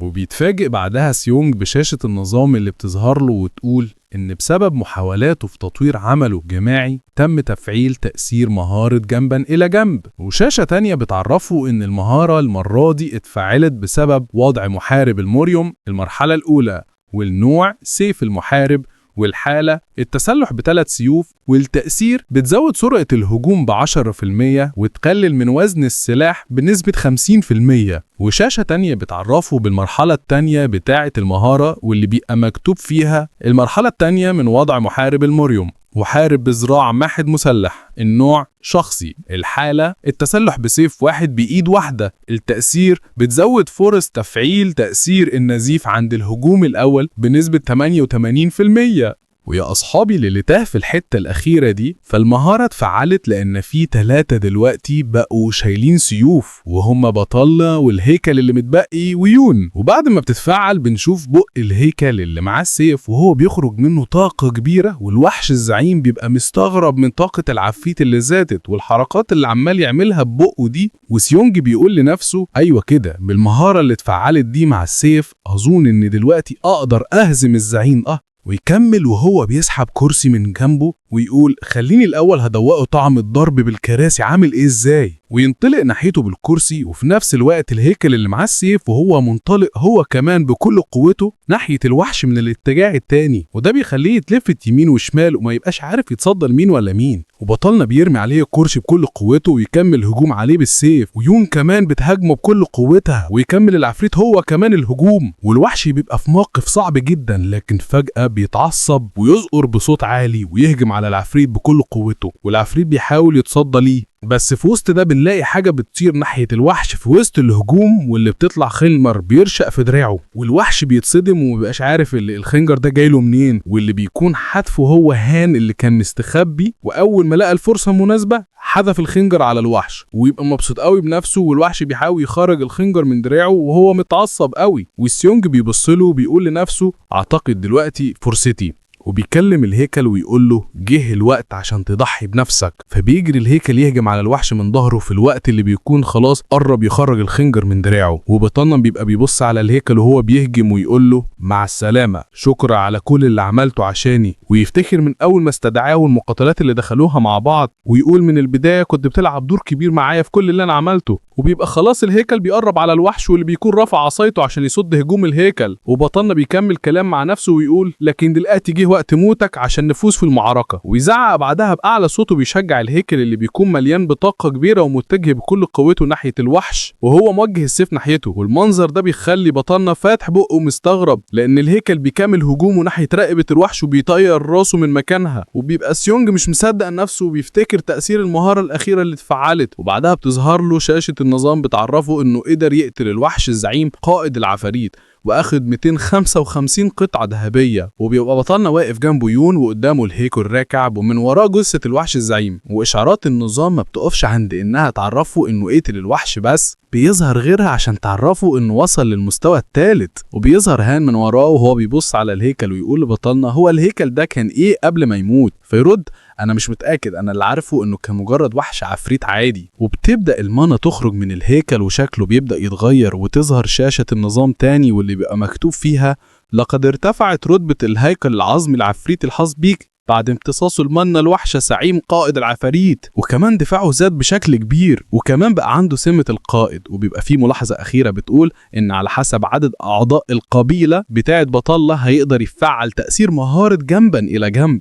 وسيونج بيبص عليه وهو بيشاور على الوشم اللي ظهر على راس الهيكل ويقول هو إيه ده؟ والهيكل بيرفع ايده ناحية الوشم هو كمان. وسيونج بيكمل هو أنت جبت الوشم الغريب ده منين؟ خلينا نفتح النظام ونشوف. وبيفتح قائمة العيلة بتاعته وبيكون فيها فرد من 4، والفرد ده بيكون هيكل عظمي من النخبة المستوى الثاني، وسلاحه سيف الساموراي الياباني، وفصيلته العفاريت، ونوعه الموتى الأحياء زائد قائد من الرتبة 1. وبيقف يفكر مع نفسه في موضوع ان المهارة جنبا الى جنب بتتأثر بعدد الافراد العيلة، وبيقول لنفسه هل ده معناه ان المهارة تتأثر بموضوع عدد الهياكل او فصائلهم، وحتى ممكن يتأثر لو فيه هيكل بصفات القائد موجود. على العموم كل ده هيبان اكتر لما ازود عدد التابعين ليا في العيلة بتاعتي. وبنشوف يون وهان اللي بيكون ظهرت ليهم شاشة النظام تعرفهم ان مستواهم عالي، وهان بينادي على بطلنا عشان يعرفوا بحاجة زي دي. وكمان يون بتقول له وانا كمان وصلت المستوى الثالث، وبتسأله وتقول له طيب وانت؟ فيرد عليها ويقول لها انا بس عليت في مستوى. وهي بتقول له انا اول ما وصلت للمستوى الثاني اخترت مكافأة عشوائية لان الموضوع ما كانش واضح قوي بالنسبة لي. وتحسه فوضى، هل انت ممكن ترشح لي كارت كويس اختاره؟ وبيرد عليها وهو بيبص على المكافآت اللي ظهرت له عشان يختار منها هو كمان، ويقول لها ما هو عشان هي عشوائية فحتى لو اخترت اختيار كويس برضه هتكوني محتاجة ان حظك يكون حلو عشان تغري حاجة كويسة. وطبعا هان بيبقى في مية المخلل ولا عارف اصلا هم بيتكلموا على ايه، وبيبقى لسه اول مرة يظهر ليه كروت مكافأة، وبيسألهم اذا كانوا شايفينها هم كمان ولا لا. فيرد عليه ايوه وانت لازم تختار كارت واحد من ال5 اللي قدامك. وبنشوف بطلنا وهو ظهر ليه برضه نفس ال5 كروت اللي ظهروا ليه المرة اللي فاتت، واللي حابب يعرفهم يرجع للحلقة اللي فاتت، وما ينساش يحط لايك وكومنت واشترك في القناة. بس لا ما اقدرش اقصر في حقكم، هقول لكم تاني ايه هي الاختيارات اللي ظهرت له. بتكون الاختيارات اللي ظهرت قدامه كارت عنصر عشوائي، وغيره مكتوب عليه مهارة عشوائية، وغيره نقاط خصائص عشوائية، وغيره كارت عشوائي اللي هو على الله ان شاء الله، والكارت الاخير زيادة القوة. وسينج بيقول لنفسه انا لما وصفت المستوى الثاني اخترت كارت المهارة واللي زود الحد الاقصى للتابعين في العيلة بتاعتي، وبايده بتبقى رايحة على كارت المهارة تاني وبيختارها فعلا. فبتظهر له شاشة النظام وبتقول له انه اختار كارت مهارة صنع سلاح بالعظم من التصنيف الاساسي. وبنشوف باقي معلومات المهارة في شاشة النظام واللي بتكون الاسم صانع الاسلحة العظمية، التصنيف اساسي، النوع نشطة، التكلفة 10 نقاط منا. وبيبقى مكتوب كمان ان المهارة بتخليك تقدر تصنع اسلحة من عظم الجثث، وانواع الاسلحة المتاح انه يصنعها حاليا السيف واسلحة غير حادة زي العصيان وكده وسلاح الرمح وكمان القوس. وبيبقى فيه ملاحظة أخيرة بتقول إن نتيجة الصنع بتتوقف على نوع وجودة المادة المستخدمة، وكل ما كانت أعلى وكمان مستوى المهارة يزيد هيكون فرصة إنه يصنع سلاح قوي أكبر. وبعد ما بيشوف الكلام ده بيستغرب ويقول ياه يعني أنا هقدر دلوقتي أصنع سلاح من العظم. وأول ما يخلص كلامه بيظهر له برسالة تانية من النظام بتهنيه على إنه أنهى المهمة الخاصة بتاعة السعي للانتقام من أجل الميت المستاء، وستتلقى هديتك المهارة الخاصة. وبيبقى فيه ملاحظة مكتوبة إن مصيرك اتغير شوية، وبيفتكر وقتها البروفيسور بتاعهم اللي مات قدام عينه. وبيظهر له إشغال إن عدد الأفراد في القبيلة اللي يقدر يستدعيهم زاد 1 ودلوقتي بقى يقدر يستدعي 5. وبيبقى بيفكر في موضوع إن مصيره اتغير ده، وبيقول لنفسه إنه مش عارف أي حاجة لسه عن الموضوع ده لحد دلوقتي، لكنه لازم يركز في قراراته من دلوقتي ويبقى واخد باله من اللي بيعمله. وبعدين بنشوف هان اللي بعد ما يختار كارت هو كمان بيظهر فجأة فوقيه عباية، ولما بياخدها بيتسأل مع نفسه عن اسمها اللي بيكون عباية الحرامي وبيلبسها. وسيونج بيشاور عليها ويقول له هو ايه ده بالظبط؟ فيرد عليه هو النظام قال لي انها بتقلل احساس وجود الوحوش بنسبة 50%. فيرد أوسيونج بقول لك ايه البتاعه دي هتبقى جامده قوي وانت بتهرب، فيرد عليه هان بعد ما وشه بيتحول لوضع الجد، ومعرفش بصراحة وده وضع الجدية منين، بس ما علينا، ويقول له يا اخويا انا من هنا ورايح مش ههرب، انا بقيت اعرف اقاتل دلوقتي. ويبص على يون ويقول لها يا اختي هو الحجر اللي في ايدك ده ايه؟ وبترد وهي ماسكة حجر في ايدها وتقول له النظام قال ان ده حجر الاحتراق للصلب. فيقرب هان من الحجر وهو بيقول لها ده شبه الزلط. فترد عليه لا، النظام عرفني ان لو استخدمت الحجر ده في سن السيف ساعتها هيبقى في فرصة ان وانا بستخدمه يولع بالنار اثناء الهجوم. فيرد واو ده شكله جامد جدا. فينادي سيونج عليهم هم هو والهياكل بتاعته اللي بيكونوا عاملين اجتماع على الضيق منهم كده بينهم، ويقول لهم طيب خلينا نأمن المكان ونشوف اذا كان لسه في وحوش باقية ولا ايه، وبعدها نخرج من هنا. وبنرجع بعدها للدور الارضي عند الكافيتيريا اللي كان متحمي فيها بقية الطلاب، وبنشوف منسو وهو بينادي على سوك واللي بيسأله عاوز ايه، واللي بيرد وهو بيبص على الطلاب اللي وراه ويقول هو عادي اننا نفضل مستنيين هنا. فبيبان على وشه انه متضايق جدا، ويرد عليه هو انت شايف الكل عمال يقول لي نفس الكلام، واذا كان فعلا قتال الزعيم الوحوش زي ما سيونج عمل هو الصح ولا لا، وعمالين يقولوا لي ان كان لازم اسمع كلامه واروح معاه. فيرد منسو انا برضو بعد ما سمعتهم بيقولوا كده فكرت ان ممكن يبقى معاهم حق، وان ده الاحسن. ما بيلحقش يكمل كلامه لان السوق بيشده من هدومه ويزعق ويقول ولا يعني هي دي جزاتي عشان قررت اقف هنا واحميكوا؟ اما انتوا شويه ناكرين الجميل بالصحيح، اقفل بقك ده وما تتكلمش. وبيتحرك ناحيه الطلاب في الكافيتيريا ويزعلهم بصوا لي هنا يا شويه اغبياء، انتوا ايه مشكلتكم بالظبط؟ ويكمل وهو بيشاور ناحيه الباب الخروج انا خلاص استكفيت ومش هضحي بنفسي. وبيكمل وهو بيشاور ليهم على باب الخروج انا خلاص استكفيت ومش هضحي بنفسي عشان احمي حد فيكم، اللي عاوز يخرج يلا من هنا على بره. فبيستغربوا اللي واقفين، واحد من الطلاب يقول له معلش هو ايه اللي انت بتقوله فجأة ده ونروح فين؟ فبيكمل زعيق ويرد عليه اي حد عنده مشكلة يقدر يمشي او حتى يقدر يطلع للسطح ويموت هناك مع الغبي سيونج براحته. فيرد عليه الطلاب بس المكان ده مش بتاعك عشان تقول كده. فيرد ايوه بس انا اللي بحمي المكان ده. فيرد عليه واحد من الطلاب ويزعق له ويقول له انت بعيد قوي عن الكلام اللي انت بتقوله ده، الشخص الوحيد اللي نقدر نقول انه بيحمينا هو اللي راح يضحي بنفسه فوق السطح عشان نخرج من هنا. فبيتعصب سوك على الاخر ووشه بيولع من الغضب ويرد يا شويه زبالة عليكم اللحمه كلكم، ده انا بحاول اتحكم في اعصابي من وانا في الثانويه عشان ارسم الدور اللي بعمله ده، يا شويه زبالة انتوا. فيرد الطالب اللي كان رد عليه اول مره ويقول له انت بتقول ايه ولا بمين ياد انت؟ فيرد سوك وهو بيشاور عليه بقول لك انت وهم زباله، ايه هتعمل ايه يعني؟ هو انت مفكر ان سيونج بتاعكوا ده هيجي يحميك؟ ده حته واد زباله راح عشان يموت فوق السطح وعصبيته بتزيد على الاخر ويكمل ده حته واد زباله بات وخد اللي يستحقه. فبيتصدموا كلهم مره واحده وبيبصوا وراه وهو بيكمل كلامه انتوا لسه ساكتين؟ انتوا خايفين ولا ايه؟ وما بيكملش كلامه لانه بيلاقي قائد الهياكل بيخبط بالسيف على كتفه، وسيونج بيسأله هو انت بقى بتقول مين مات؟ فبيترعب ويلف وراه عشان يلاقي القائد بتاع الهياكل رافع السيف بتاعه في وشه وحواليه بقية الهياكل بتاعت بطلنا، فبيبقى هيعملها على نفسه من الخوف ويقع على الأرض. وبطلنا بيقف قدامه ويقول له ايه انت بتقول انك كنت عاوزني اموت؟ وبيسيبه ويروح ناحية البوابة اللي بتبقى عليها الرسالة اللي شافوها قبل كده، وبيقرب من أكرة الباب، وأول ما بيعمل كده بتتكسر الشاشة بتاعت النظام اللي عليها الرسالة. فبيتصدم سوكو هو على الأرض ويقول مش معقول. فيبص له كلهم وهاني يقول له باستهزاء يا سوك ده انت طلعت عيل ليفة خالص. وبعد ما بطلنا بيفتح الباب بيقف يبص لسوكو ويقول له انت مش عندك حاجة تقولها ولا ايه؟ وسوك بيبقى متوتر من الموقف اللي هو فيه ومش عارف يقول ايه، وبيقعد يتهدف الكلام، وبيبقى كل الطلاب اللي كان بيزعق معاهم قبل ظهور سيونج بيبقوا مش طايقينه، وفيهم اللي بيقول الوغد ده مش كان عمال يتنطط علينا من شوية، وواحد تاني بيقول انا عمري ما حبيت الواد ده ولا الدور اللي كان عايش فيه وبيرسموا علينا، والكل بيبقوا بيتكلموا عليه وهو واقف عمال يعرق ومش عارف يقول ايه. وبطلنا بعدها بياخد صحابه والهياكل بتاعته اللي بيبقوا ماشيين قدامه عشان يأمنوا الطريق ويخرجوا بره المبنى اللي كانوا محبوسين فيه، وبيقعدوا يتلفتوا حواليهم عشان يشوفوا الأوضاع من حواليهم. ويوم بتقول لهم هو أنا ليه مش شايف أي حاجة؟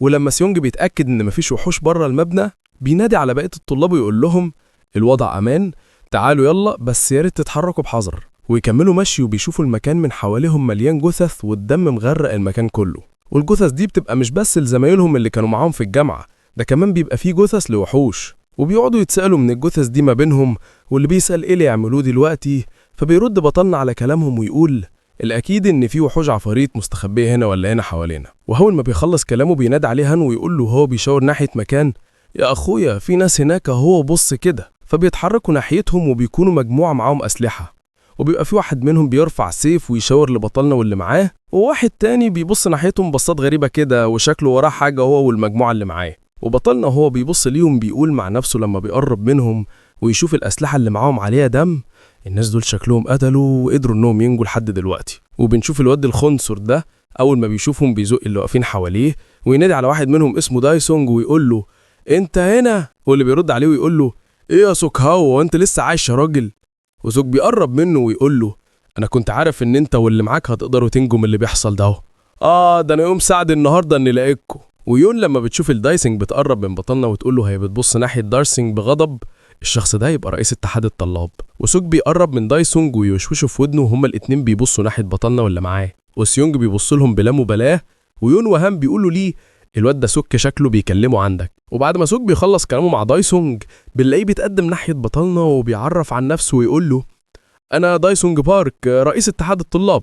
فبنشوف بنت من الطلاب اللي انقذهم بطلنا بتبقى معجبه قوي بيه، وهو بيكمل كلامه ويقول انا عارف انكم كلكم اكيد مريتوا بحاجات كتير النهارده، واحنا كمان ده حصل معانا، وزي ما انتوا قدرتوا تنجوا بحياتكم لحد دلوقتي احنا كمان قدرنا نعمل ده، فلو انضميتوا لينا فهتكونوا بامان. وبعدين بينتبه للحياكل بتاعت بطلنا ويسالهم وهو بيشاور عليهم ويقول بس ايه الوحوش دي؟ فبيرد سيونج ويقول اكيد انت زمانك عارف ان دول يبقوا خاصين بكارت الفئه اللي حصلت عليه. فيبص له وهو متعصب ويرد انت عاوز تفهمني انك اخترت كارت بيجيب وحوش تقتل بشر؟ فبينتبه بطلنا للحركه الخبيثه اللي هو بيعملها ويقول لنفسه الحقيقه ده عاوز يطلعني قدامهم اني بشكل خطر عليهم. ودايسونج بيكمل كلامه في الوقت اللي رجالته بيحاوطوا بطلنا والحياكل بتاعته وبيبقوا مستعدين للقتال معاهم، ويقول له انا اسف بس لو انت عاوز تنضم للمجموعه بتاعتنا يبقى لازم تتخلص من الوحوش اللي معاك دي. فبيتعصب بطلنا ويقول له طيب ايه اللي هيحصل لو رفضت؟ فيرد عليه دايسونج هو انت فاكر ان هقبل ان الوحوش القذره الغريبه دي تنضم لمجموعتنا؟ فبيتعصب هان ويزعق ويقول له انت بتقول على مين وحوش قذره يا عم انت؟ فيبص له الهاكل وهو اول ما بيشوف نظرتهم ليه بيقول عشان اكون امين يعني هم شويه بس. بطلنا بيقطعه ويقول له هو والهياكل اسكت شويه يا هان، وانتم يا رجاله كمان اهدوا شويه. فهني وبيقول له بص بس يا اخويا هم شكلهم مسيف برضه. وبعدين يبص للسيف اللي في ايده وهو بيرد على دايسونج انا كمان اسف، انا مش هقدر اعمل اللي انت بتطلبه مني، وده كاني بقول لك ارمي السلاح اللي في ايدك، واكيد في الاوضاع الحاليه اللي احنا فيها ما ينفعش اتحرك من غير سلاح. فبيضحك دايسونج ضحكه خبيثه ويقول له انا مش متاكد من كلامك على انهم سلاحك، لكن مش الاحسن ان نكون احنا اللي بنحميك؟ ويبص لبطلنا بنظرات تكبر ويكمل اعتبر ان دي فرصتك الاخيره، لو انت فعلا عاوز تنضم للمجموعه بتاعتنا يبقى لازم تطيع اوامري وتتخلص من الوحوش دي. فتتعصب بيقول انه تتحرك تقف بينه وبينه بطلنا وهي موجهه سيف على ناحيته وتقول له هو انت عمال تتنطط علينا كده ليه يا عم انت؟ هو مين قالك اصلا اننا عايزين ننضم لمجموعتك؟ هو انت ما تفكر نفسك حد مهم عشان انت مجرد رئيس الطلاب؟ ده انت باين عليك دماغك تعبانه. فيبص لها دايسنج ويفكر شويه وبعدين يقول لها هو انت مش الطالبه بتاعت قسم التربيه البدنيه الاجتماعيه؟ فترد بسخريه عليه لا خلاص بقى هي فين اصلا الجامعه عشان نبقى احنا لسه طلاب فيها؟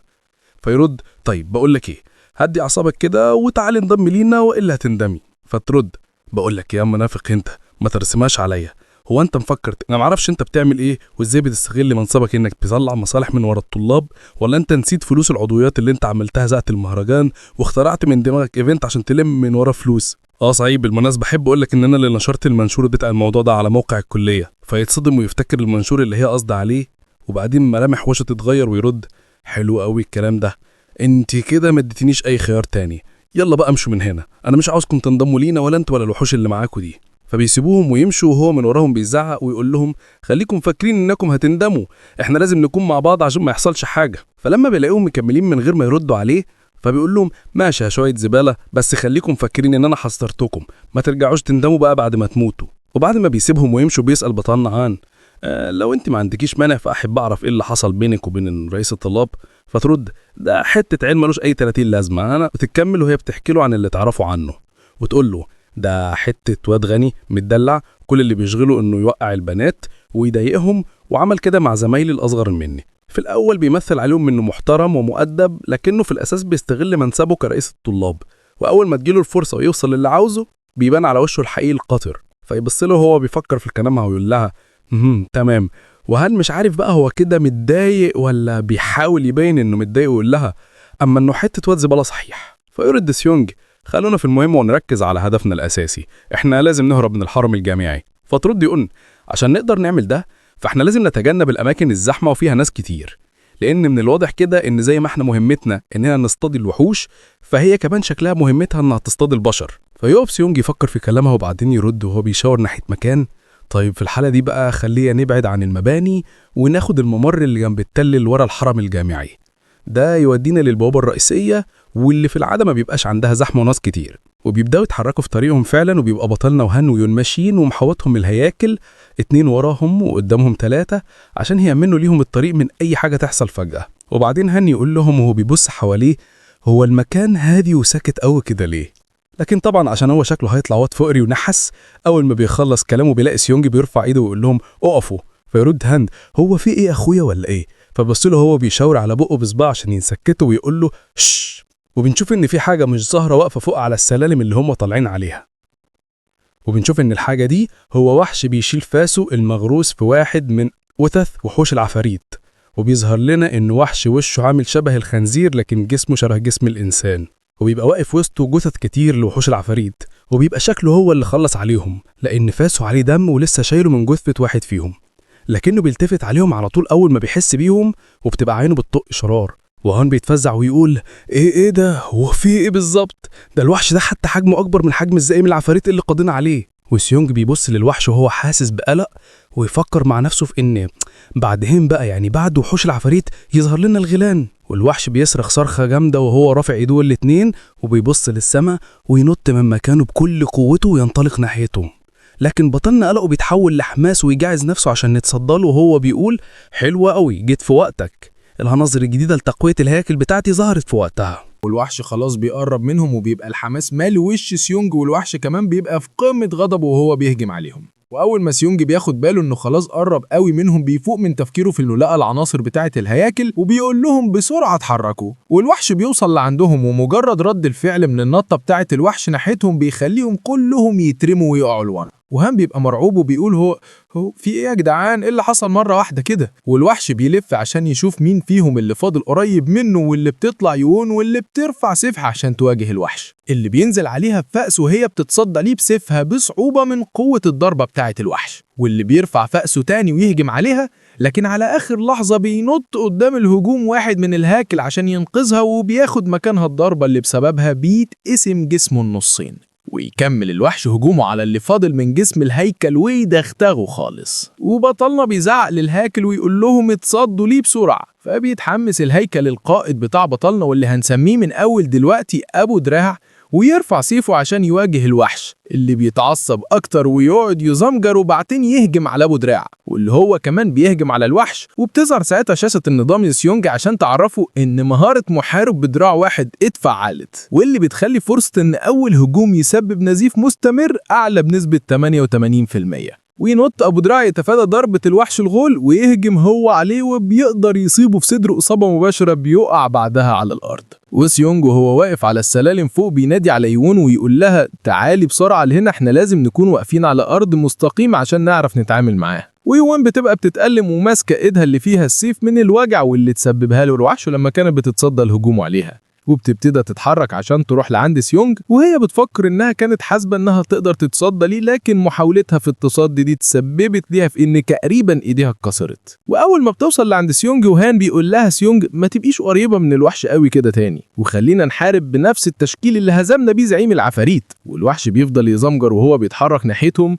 وبيبقى حاطط ايده على صدره عشان يوقف الدم اللي بينزل من الجرح اللي تسبب له فيها ابو دراع وقت هجومه عليه. وبيكون بطلنا خزاهم يتراجعوا بين الاشجار اللي موجودين حواليهم، والوحش لما بيقرب ناحيتهم بيزعق سيونج لهان ويون ويقول لهم خليكم ملتزمين بالخطة وان الهياكل هي اللي هتكون الدرع بالنسبة لهم وهتضحي عشانهم بنفسهم عادي. وبعدها بيفكر مع نفسه في ان وضعهم دلوقتي يعتبر كويس، خصوصا انهم متحوطين بالاشجار والجثث بتاعة الوحوش، وكل اللي عليه يركز فيه استهلاكه للمانا بتاعته اثناء المعركة. وبتبقى المعركة دايرة بين الوحش والهيكل ابو دراع، وبطلنا بيقول في باله اظن ان فرصتنا اننا نتغلب عليه في الظروف بتاعة الغابة دي. وفعلا بنشوف الهيكل ابو دراع ومعاه بقية الهياكل محوطين الوحش، واللي بيبقى واقف بين شجرتين وبيتلفت يمين وشمال ومش عارف الهجوم هيجيله منين. بس فجأة بيظهر هان اللي كان مستخبي ورا الاعشاب ويطلق على الوحش الخنجر بتاعه ويقول له خد دي يا زلفي. وكمان بقية الهياكل بتعمل زيه وتطلق خناجرها عليه، حتى أبو دراع بيمسك السيف بقه ويرمي عليه خنجر هو كمان. وبيقعد الوحش يحرك الفاس بتاعه ويتصدر الخناجر بتاعتهم، لكن في واحد بينجح انه يصيبه. وبنشوف هيكلين تانيين بينطوا عليه، وفي الوقت اللي بيتصدى بفأسه الواحد منهم وبإيديه التانية بيتصدى للتاني، بيتفاجئ انهم قدروا يتجنبوه وكل واحد فيهم ماسك في دراع من دراعته. وبيستغل سيونج ويوون الفرصة عشان ينطلقوا عشان يهجموا عليه، وفي محاولة بائسة منه بيحرك ايده اللي ماسك فيها الفأس وهي لسه الهيكل ماسكة فيها، ويحاول يصد هجمة يوون لكنها بتتفادى دي وبننجح لانها تصيبه في رجله ويقع الوحش بعدها على ركبته. ويستغل سيونج الصغرى اللي فتحتها له يوون ويهجم على الوحش يقطع ليه دراعه اللي بتطير معاها الهيكل اللي كان ماسكها. وبيتفاجئ الوحش بالهيكل ابو دراع اللي بينط عليه من ورا يهجم بسيفه على رقبته يقطعها ويطيرها من مكانها. وبتظهر شاشة النظام تعرف بطلنا انه قدر يقضي على الوحش قائد الغيلان وحصل على 110 قطعة ذهبية. وسيونج لما بيعرف ان الوحش اللي قضيوا عليه ما كانش وحش عادي انما وحش قائد، بيقول هو يبان انه فعلا اقوى شويه من الوحوش العاديه. ويوون تقول له يمكن، بس الاكيد ان قتاله كان اسهل من قتال زعيم العفاريت. واللي جه يرد عليها وهو بيحاول يستدعي روح الوحش الغول اللي قتلوه، ويقول لها لكن اكيد ده حصل لان احنا كمان بقينا اقوى وكمان عملنا الجماعي اثناء القتال كويس جدا. وبتظهر ليه شاشة النظام تعرفه انه فشل في الاستدعاء بسبب ان مستواه قليل وما يسمحش ليه انه يستدعي روح وحش متوسط الرتبة زي اللي قدامه ده. وبنلاقيه بيقول لنفسه بعدها انا شكلي كده لسه ضعيف على اني اقدر اتحكم في وحوش الغيلان. والهياكل بتاعتها بتبدا قوتها تزيد بعد ما امتصت من الغول اللي قتلوه لقلومه. وبعدين بيبص ليوون ويقول لها هو انت اخترتي كارت ايه بالظبط، لان انا اللي اخترته هو كارت مستحضر الارواح. وهي بترد انا اخترت كارت فئة الصياد النمر. هو ونعرف عن فئة الصياد النمر دي ان هي اللقب كان موجود في الجيش في زمان في حقبة جوسن اللي كانت متخصصة في اصطياد الوحوش. وهي تكمل وتقول له انا اخترتها علشان شكلها عجبني بصراحة والواحها لفتت انتباهي. اما بالنسبة للنجوم اللي كانت عليها فكان عليها 3 نجوم. فبيحس هام بالاحباط من كلامها ويقول ايه ده، هو انا الوحيد اللي اخترت كارت بنجمة واحدة ولا ايه؟ وحاله بيبقى صعبان حتى على الهياكل بتاعت بطلنا. وبيكون سيونج استعاد المانا بتاعه وبيقول لنفسه انا دلوقتي استعدت المانا بتاعي، يا ترى اجرب شويه من المهارات الجديده بتاعتي ولا اعمل ايه؟ وبدون تفكير كتير بيفعل مهاره صانع الاسلحه العظميه عشان يعمل سلاح من عظم الغول اللي قتلوه. وبيظهر ليه شاشه النقدام عشان يختار منها نوع السلاح اللي عاوز يعمله واللي بيكون فيها 4 انواع. الاول سيف من اقل مستوى وهيستهلك 6 قطع عظميه، والتاني سلاح غير حاد من اقل مستوى وهيستهلك 5 قطع عظميه، والتالت رمح من أقل مستوى هيستهلك 2 قطعتين عظميتين، والرابع قوس من أقل مستوى وهيستهلك 4 قطع عظمية. وبيختار بعدها إنه يصنع سلاح غير حاد واللي بيفكر إنه ممكن يكون أعلى في المستوى من بقيتهم. معرفش على أي أساس يا إخواتي، بس هو دماغه جابته لكده. فبيبدأ عظم الغول اللي قتله يتحول لشكل مطرقة ويمسكها في إيده ويبص عليها ويقول لنفسه دي اتولعت أخف من ما يبان عليها. ويوون كمان بتبقى أخدت واحدة وبتقول له دي شكلها كويسة قوي، وهو بيوافق على كلامها. وبتظهر شاشة النظام عشان تعرفنا على المطرقة واللي بيبقى اسمها مطرقة عظم فخذ الغول، رتبتها عادية والنوع غير حاد. وبنشوف ان كل الهياكل كمان بقى معاهم مطرقة، وبسبب ان كلهم بقى معاهم نفس السلاح فبتظهر شاشة النظام تعرف بطلنا ان جنود عشيرته بقى عندهم مهارة تانية واللي بيكون اسمها التهور البربري من المستوى الاول. وفئتها الاسلحة المتشابهة وحالتها انها بتتفاعل لما يكون في 5 او اكتر معاهم سلاح مصنوع من العظم، والتأثير انها لما يكون اللي شايف سلاح مصاب بتزود الضرر وقت الهجوم بنسبة 30%. وتقعد الهياكل تجرب في المطرقة، وأثناء ده بيظهر النظام تاني ويعرفوا إن أفراد عشيرته اكتشفوا مهارة كمان واللي بيكون اسمها السلاح غير الحاد، استخدامه اليومي بيبعدك عن زيارة الدكتورة. ومحدش يسألني ايه الاسم ده لأنه متاخد من مثل أجنبي اسمه أن أبل أدي كيبس ذا دكتور أواي، واللي بيبقى مقصود بيه إن العادات الصحية السليمة تغنيك عن زيارة الدكتور.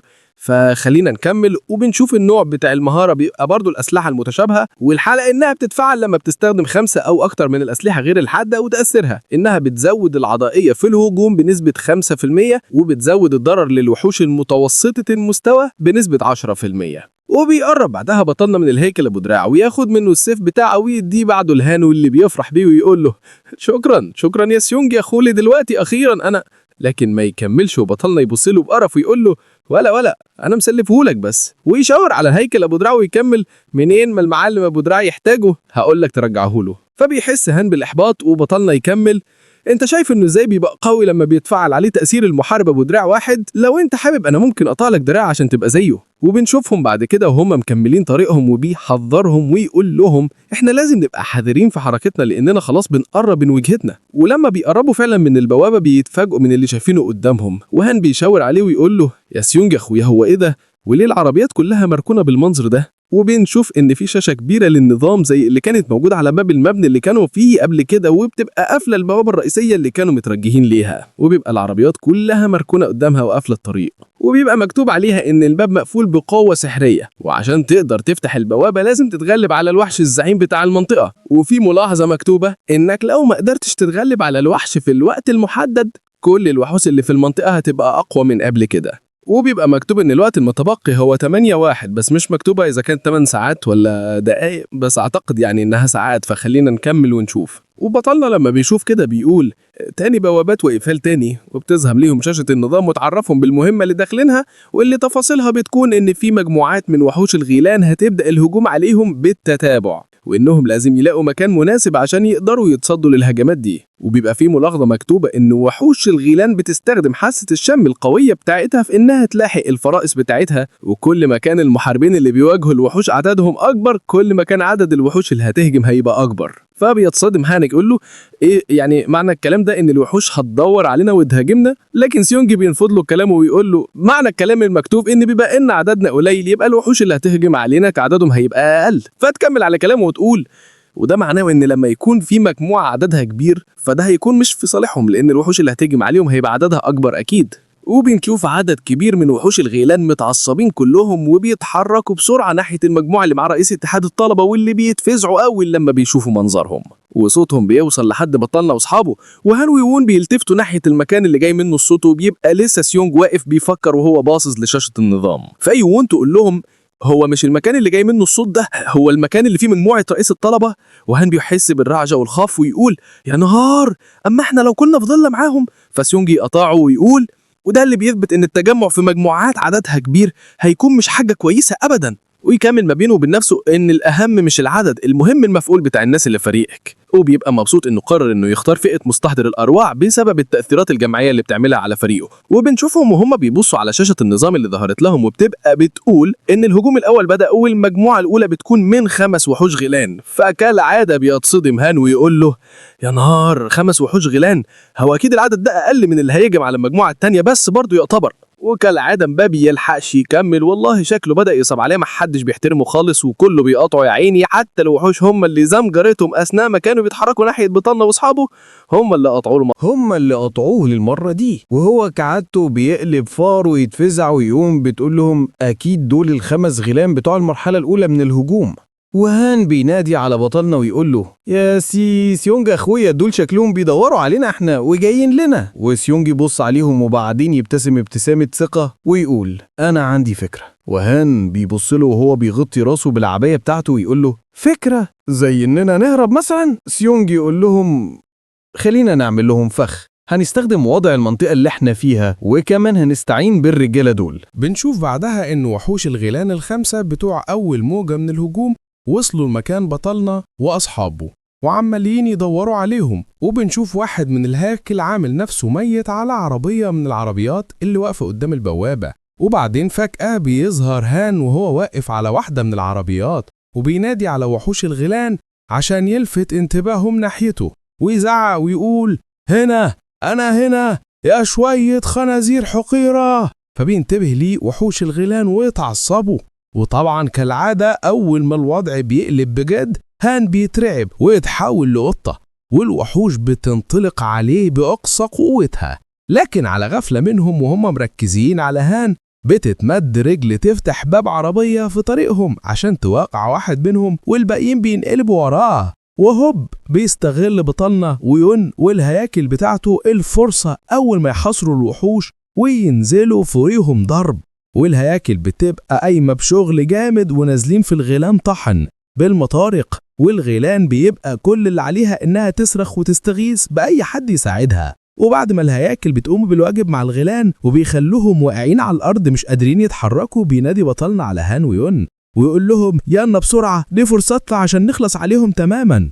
وبعدها بتنهال على سيونج إشعارات النظام عشان تعرفهم مقدار القطع الذهبية اللي خدوا على كل وحش قضى عليه من الغيلان، وبيبقى عدد القطع مختلف من وحش للتاني. فيهم اللي بطلنا أخد منه 43 واللي اداله 24 وفي 55 وكمان 70 وفي 40 وكمان إشارين كمان. واحد بيعرفوا إنه أخد 100 قطعة عشان قدر يخلص على الموجة الأولى من الوحوش، والتاني بيهنيه عشان وصل للمستوى الرابع. وبعد ما بيسحب كارت المكافأة بتاعت زيادة المستوى بيلاقي إن عدد اللي يقدر يستدعيهم زاد 2، وبكده بقى إجمالي عدد أفراد العشيرة بتاعته 7. ولكن هو بيفكر في مشكلة تانية، وهي إنه بقى قادر يستدعي 7 أرواح، لكن المشكلة في إن المعنى بتاعته 50 نقطة بس. وفي وسط تفكيره بيخرجوا صوت هان اللي بيبقى منبهر وهو بيبص الخنجر اللي في إيده ويقول له أوبا أنا خدت مهارة جديدة.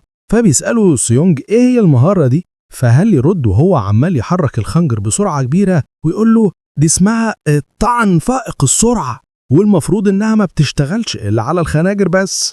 وبعدها بطلنا يبص على يون اللي بتبقى إيدها بتشعه بالطاقة ويقول لها طيب وبالنسبة لك انتي؟ فقالت أنا اخترت كارت القوة المرة دي واداني نقطتين زيادة في الإحصائيات، وبتبقى الهالة محوطة جسمها كله هي بتكمل. أنا حاسة إن في حاجة في جسمي اتغيرت، وحاسة إن حرارة جسمي بقت أسخن شوية من قبل كده، والإحساس ده بيخليني أحس بقوة أكبر من اللي كنت عليها قبل كده بشوية.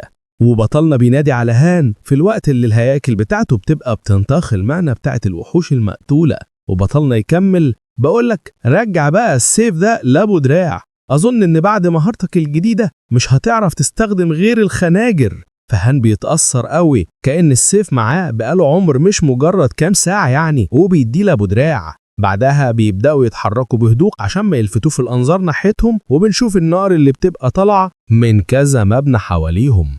وهم بيكملوا مشي لحد ما سيونج بينتبه لحاجة ويقول لهم وهو بيشار لهم بإيده وقفوا بسرعة. وبنشوف انه وقفهم لانه شاف مجموعة من وحوش الغيلان محاوطين اتوبيس في طلاب مستخبين وعمالين يكسروا فيه ويحاولوا يقتحموه. وسيونج بيقول لاصحابه الموجودين دول عددهم 7 غيلان، ودي تعتبر مجموعة صغيرة برضو بالنسبة لنا. وبنشوف ان واحد من اللي جوه الاتوبيس حدف رمح من ازاز اللي يدوب عمل جرح صغير في وش الغول اللي كان واقف قدامه. ولما سيونج بيشوف كده بيقول لأصحابه على المعدل ده كل اللي موجودين في الأتوبيس هيتقاتلوا من الوحوش، لأن كل اللي يقدروا عليه في إنهم يطعنوا الغيلان طعنات بسيطة من وراء إزاز الأتوبيس. فتقطعه يون وتقول له طيب يلا نروح نساعدهم، وبتشرح له خطتهم في الهجوم وتقول له يعني إحنا لو غفلناهم من وراهم والشخص اللي بيهاجمهم من الأتوبيس كمل هجوم عليهم هنقدر نحاصرهم ونقضي عليهم وبكل سهولة.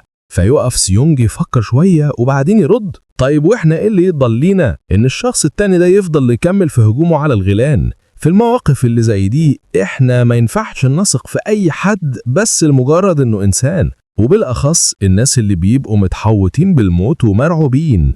وبعدين بتجيله فكرة وبيشاور على اتجاه معين وهو بيقول لها طيب خلينا نستخدم ده ونوري وحوش الغيلان الغبية دي قيمة الحضارة. وهان ويون بيبصوا ناحية الاتجاه اللي بيشاور عليه، وفي نفس واحد بيرده تقصد ايه؟ بس احنا كمان ما بنعرفش هو قصده ايه بالظبط، لاننا بنروح للأتوبيس وبنشوف ان الغيلان قربت تكسر الازاز بتاع واحد من الشبابيك، وبنشوف 2 جواه، واحد معاه درع والتاني شايل رمح، وبيبقى الرعب متملك منهم على الاخر. واللي معاه الدرع بيقول التاني اللي معاه في الأتوبيس هو انت ليه ما بتحاولش تعمل اي حاجة بالرمح الطويل اللي معاك ده وتستخدم التأثيرات بتاعتك؟ فيرد عليه اللي معاه رمح واللي بنعرف انه اسمه ليه رماح بنجمة واحدة ويقول له وهو الرعب مالي وشه لو انت مش عاجبك اللي انا بعمله اتصرف انت اخويا وهاجمهم بالسيف والدرع اللي معاك. وبنشوف 2 غيرهم موطين راسهم من الخوف وبيعيطوا وبيصرخوا بانهم مش عاوزين يموتوا.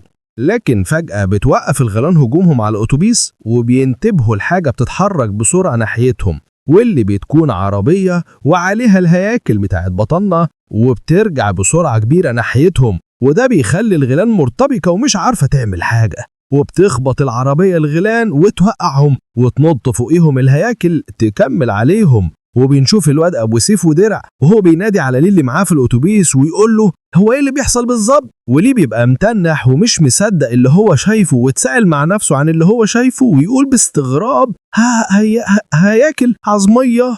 وبنرجع للمعركة ونشوف الهياكل بتاعت بطلنا وهي نازلة بعك وضرب في الغيلان وهم واقعين على الأرض مش مدين ليهم أي فرصة يتنفسوا حتى.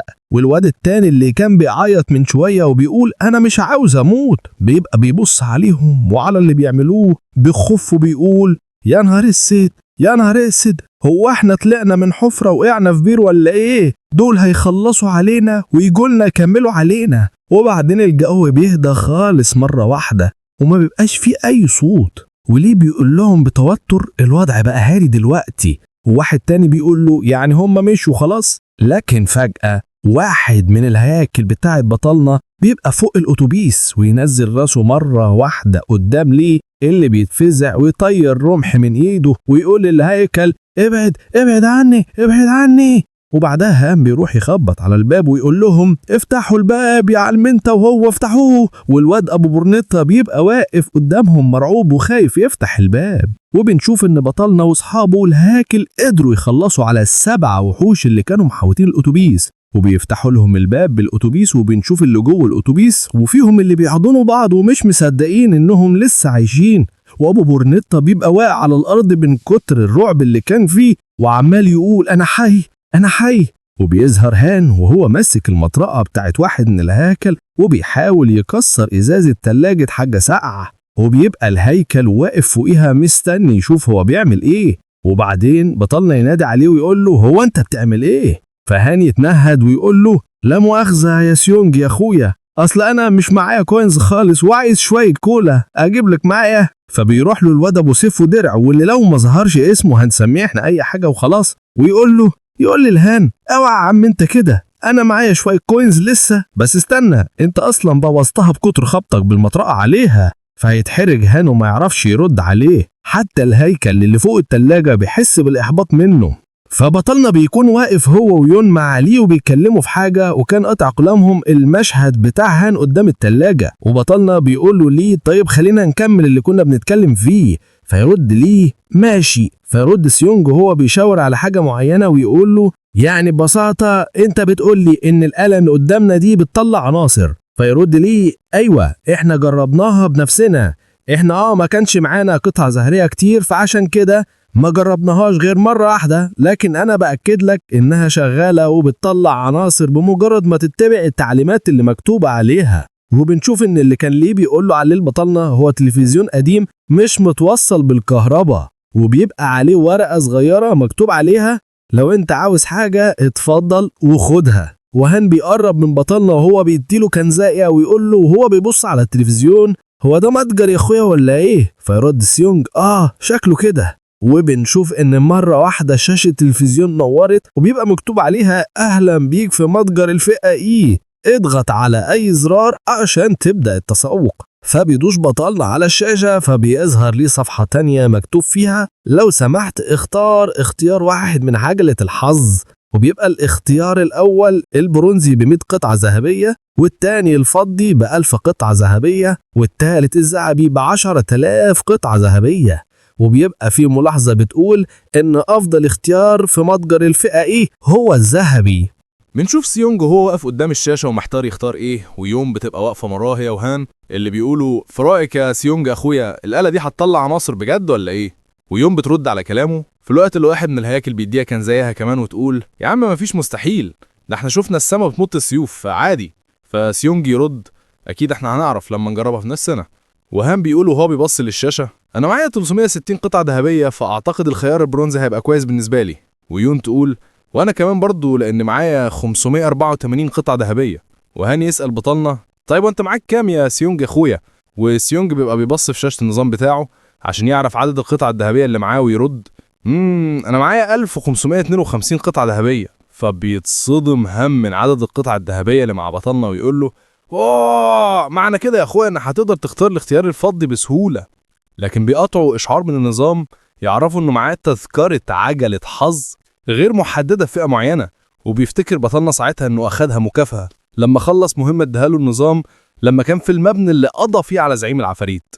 وفي وقت ما هو بيختار الاختيار الذهبي بيقول له هان وهو واقف وراه: يا اخويا الاختيار ده ب100,000 قطعة ذهبية. وبتبدأ عجلة الحظ تلف، وبطلنا بيبقى بيشرب المشروب بتاعه ومستنيها تخلص في الوقت اللي هان بيبقى واقف وراه مش مصدق ان سيونج قدر يختار الاختيار الذهبي. وبتكمل العجلة دوران، وبيبقى يون وهان وبطلنا مستنيين يشوفوا نتيجة السحب.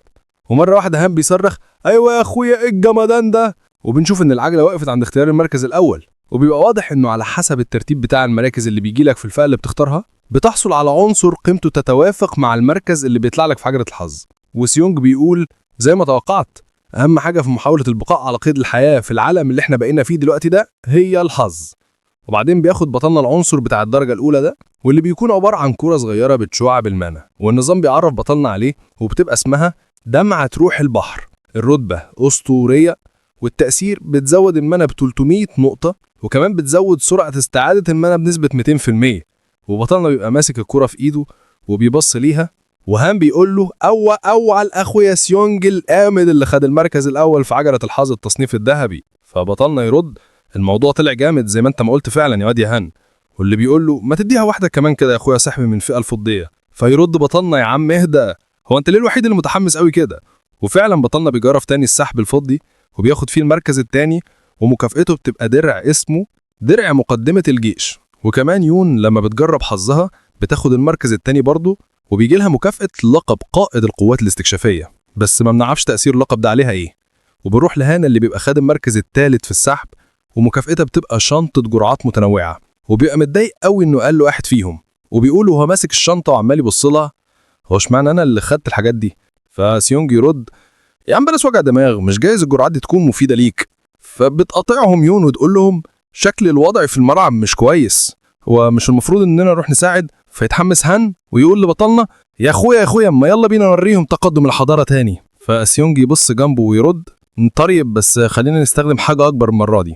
وبتنقل بينا مشهد لعند مجموعة رئيس الطلاب دايسونج، وبنشوف وحوش غيلان وهي نازلة ضرب ودعك فيهم، وبيبقوا الطلاب عمالين ينادوا على اي حد ينقذهم.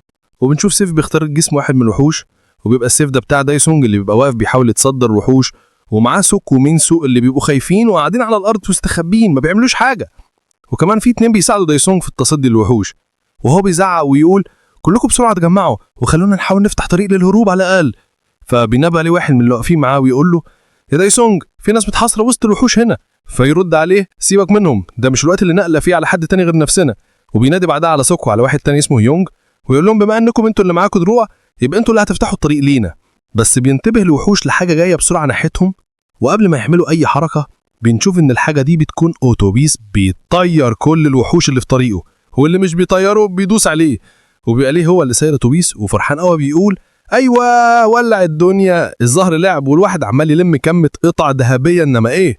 وبنشوف فعلا إشعارات النظام بالقطع الذهبية اللي عمال يعمها من قتل وحوش، وبنشوف إن في الخناجر بتقتل الوحوش، وبنعرف إن حتى هان والهياجر بتاعت بطلنا بيبقوا برضه مش واقفين ساكتين، إنما بيحدفوا الخناجر على الوحوش ويصطادوا فيهم واحد ورا التاني. وبيخرج سيونج من باب الأتوبيس وينادي بصوت عالي ويقول بسرعة كل الناس تدخل الأتوبيس بسرعة. وبنشوف 2 من الطلاب اللي كانوا ظهروا قبل كده وانضموا لمجموعة رئيس الطلاب، والولد بيقول للبنت اللي معاه: هو مش ده؟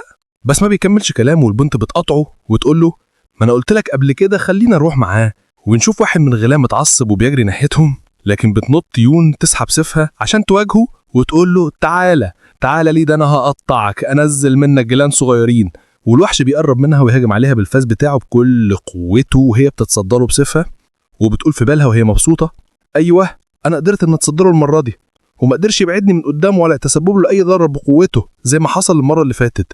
لكن فجأة بتخرج الطاقة النهائية منها، وده بيخلي الوحش يتصدم، وهي بتكمل تلويح بالسيف بكل قوتها، وبتبقى الهالة النارية بتاعت السيف بتزيد مع كل تلويحة بيه لحد ما بتقدر تذي عليه. وبتبص جنبها عشان تتفاجئ ببطلنا اللي واقف في وسط المعركة وفي إيده السيف وعلى ظهره الدرع بتاعه، وبيبقى عمال يوجه في الهاكل بتاعته اللي بيكونوا ماسكين الغيلان مشرح منهم، لدرجة إننا بنشوف واحد منهم ما فيش حتة فيه مش مرشوق فيها خنجر، وواحد تاني بيصغر وهو واقع على الأرض والهيكل بيخرج الخنجر من ظهره، وهيكل تاني بيبقى رايح يهاجم على وحش غيره. وبتفضل الهياكل بتاعت بطلنا نازجة ضرب يمين وشمال وشمال ويمين وفين يوجعك، ولدرجة إن بيبقى باين من السهولة اللي بيقضوا بيها على وحوش الغيلان كأنهم بيعلوا. حتى ان في وسط المعركه بيبقى في واحد من الهياكل ماشي يجمع الخناجر من ارض المعركه وكانه بيتفسح ورايح يوديها لابو دراء القائد بتاعهم. وبتبقى يوم بتتابع كل ده وبتقول في بالها الاستراتيجيه اللي بيستخدمها سيونج في المعارك دي فعلا مؤثره جدا.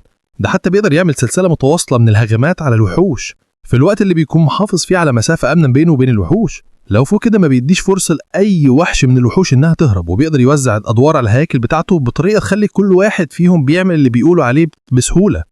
وبعدين بتتضايق وتقول لنفسها انا حاسه ان ماليش اي لازمه، حتى على الرغم ان استخدمت النقط الاخيره في زياده قوتي البدنيه عشان اقدر اتغلب على وحش غول كان هو بيقتلهم بكل سهوله. وبتتساءل مع نفسها عن ايه اللي كان بيعمله بطلة في حياته قبل كده ومنين جاب القوه دي. وبيظهر بطلنا هو بيقضي على اخر وحش بسيفه، وبنشوف حد بيتحرك ناحيته واللي بيطلع دايسونج. وبطلنا لما بيشوفه بيساله هو انت ايه اللي انت بتعمله هنا؟ انا فاكر انك قلت مش عاوز تبقى موجود في مكان فيه الوحوش الحقيره. وهنا بطلنا يقصد الكلام الواد الملزق ده عن الهياكل بتاعته. فبيرد عليه وهو بيضحك ضحكه صفرة كده، اكيد انت مش هتحكم علينا في موقف زي اللي احنا كنا فيه ده، مش شايف ان حكمك علينا بالمنظر ده قاسي شويتين؟ فبيرد بطلنا لا، وخصوصا بعد ما شفتك وانت بتتخلى عن الناس وبتسيبهم وتهرب. فبرضه يقعد يحور ويقول لبطلنا لا يا راجل هربي وبتاع ايه، دي كانت خطه مني عشان انا اقدر وانا رجالتي نقف في حته ونعيد تنظيم صفوفنا ونهجم تاني. فيرد بطلنا بس انا مش عارف هل الناس اللي في الاتوبيس هيبقوا متفقين مع كلامك ده ولا ايه.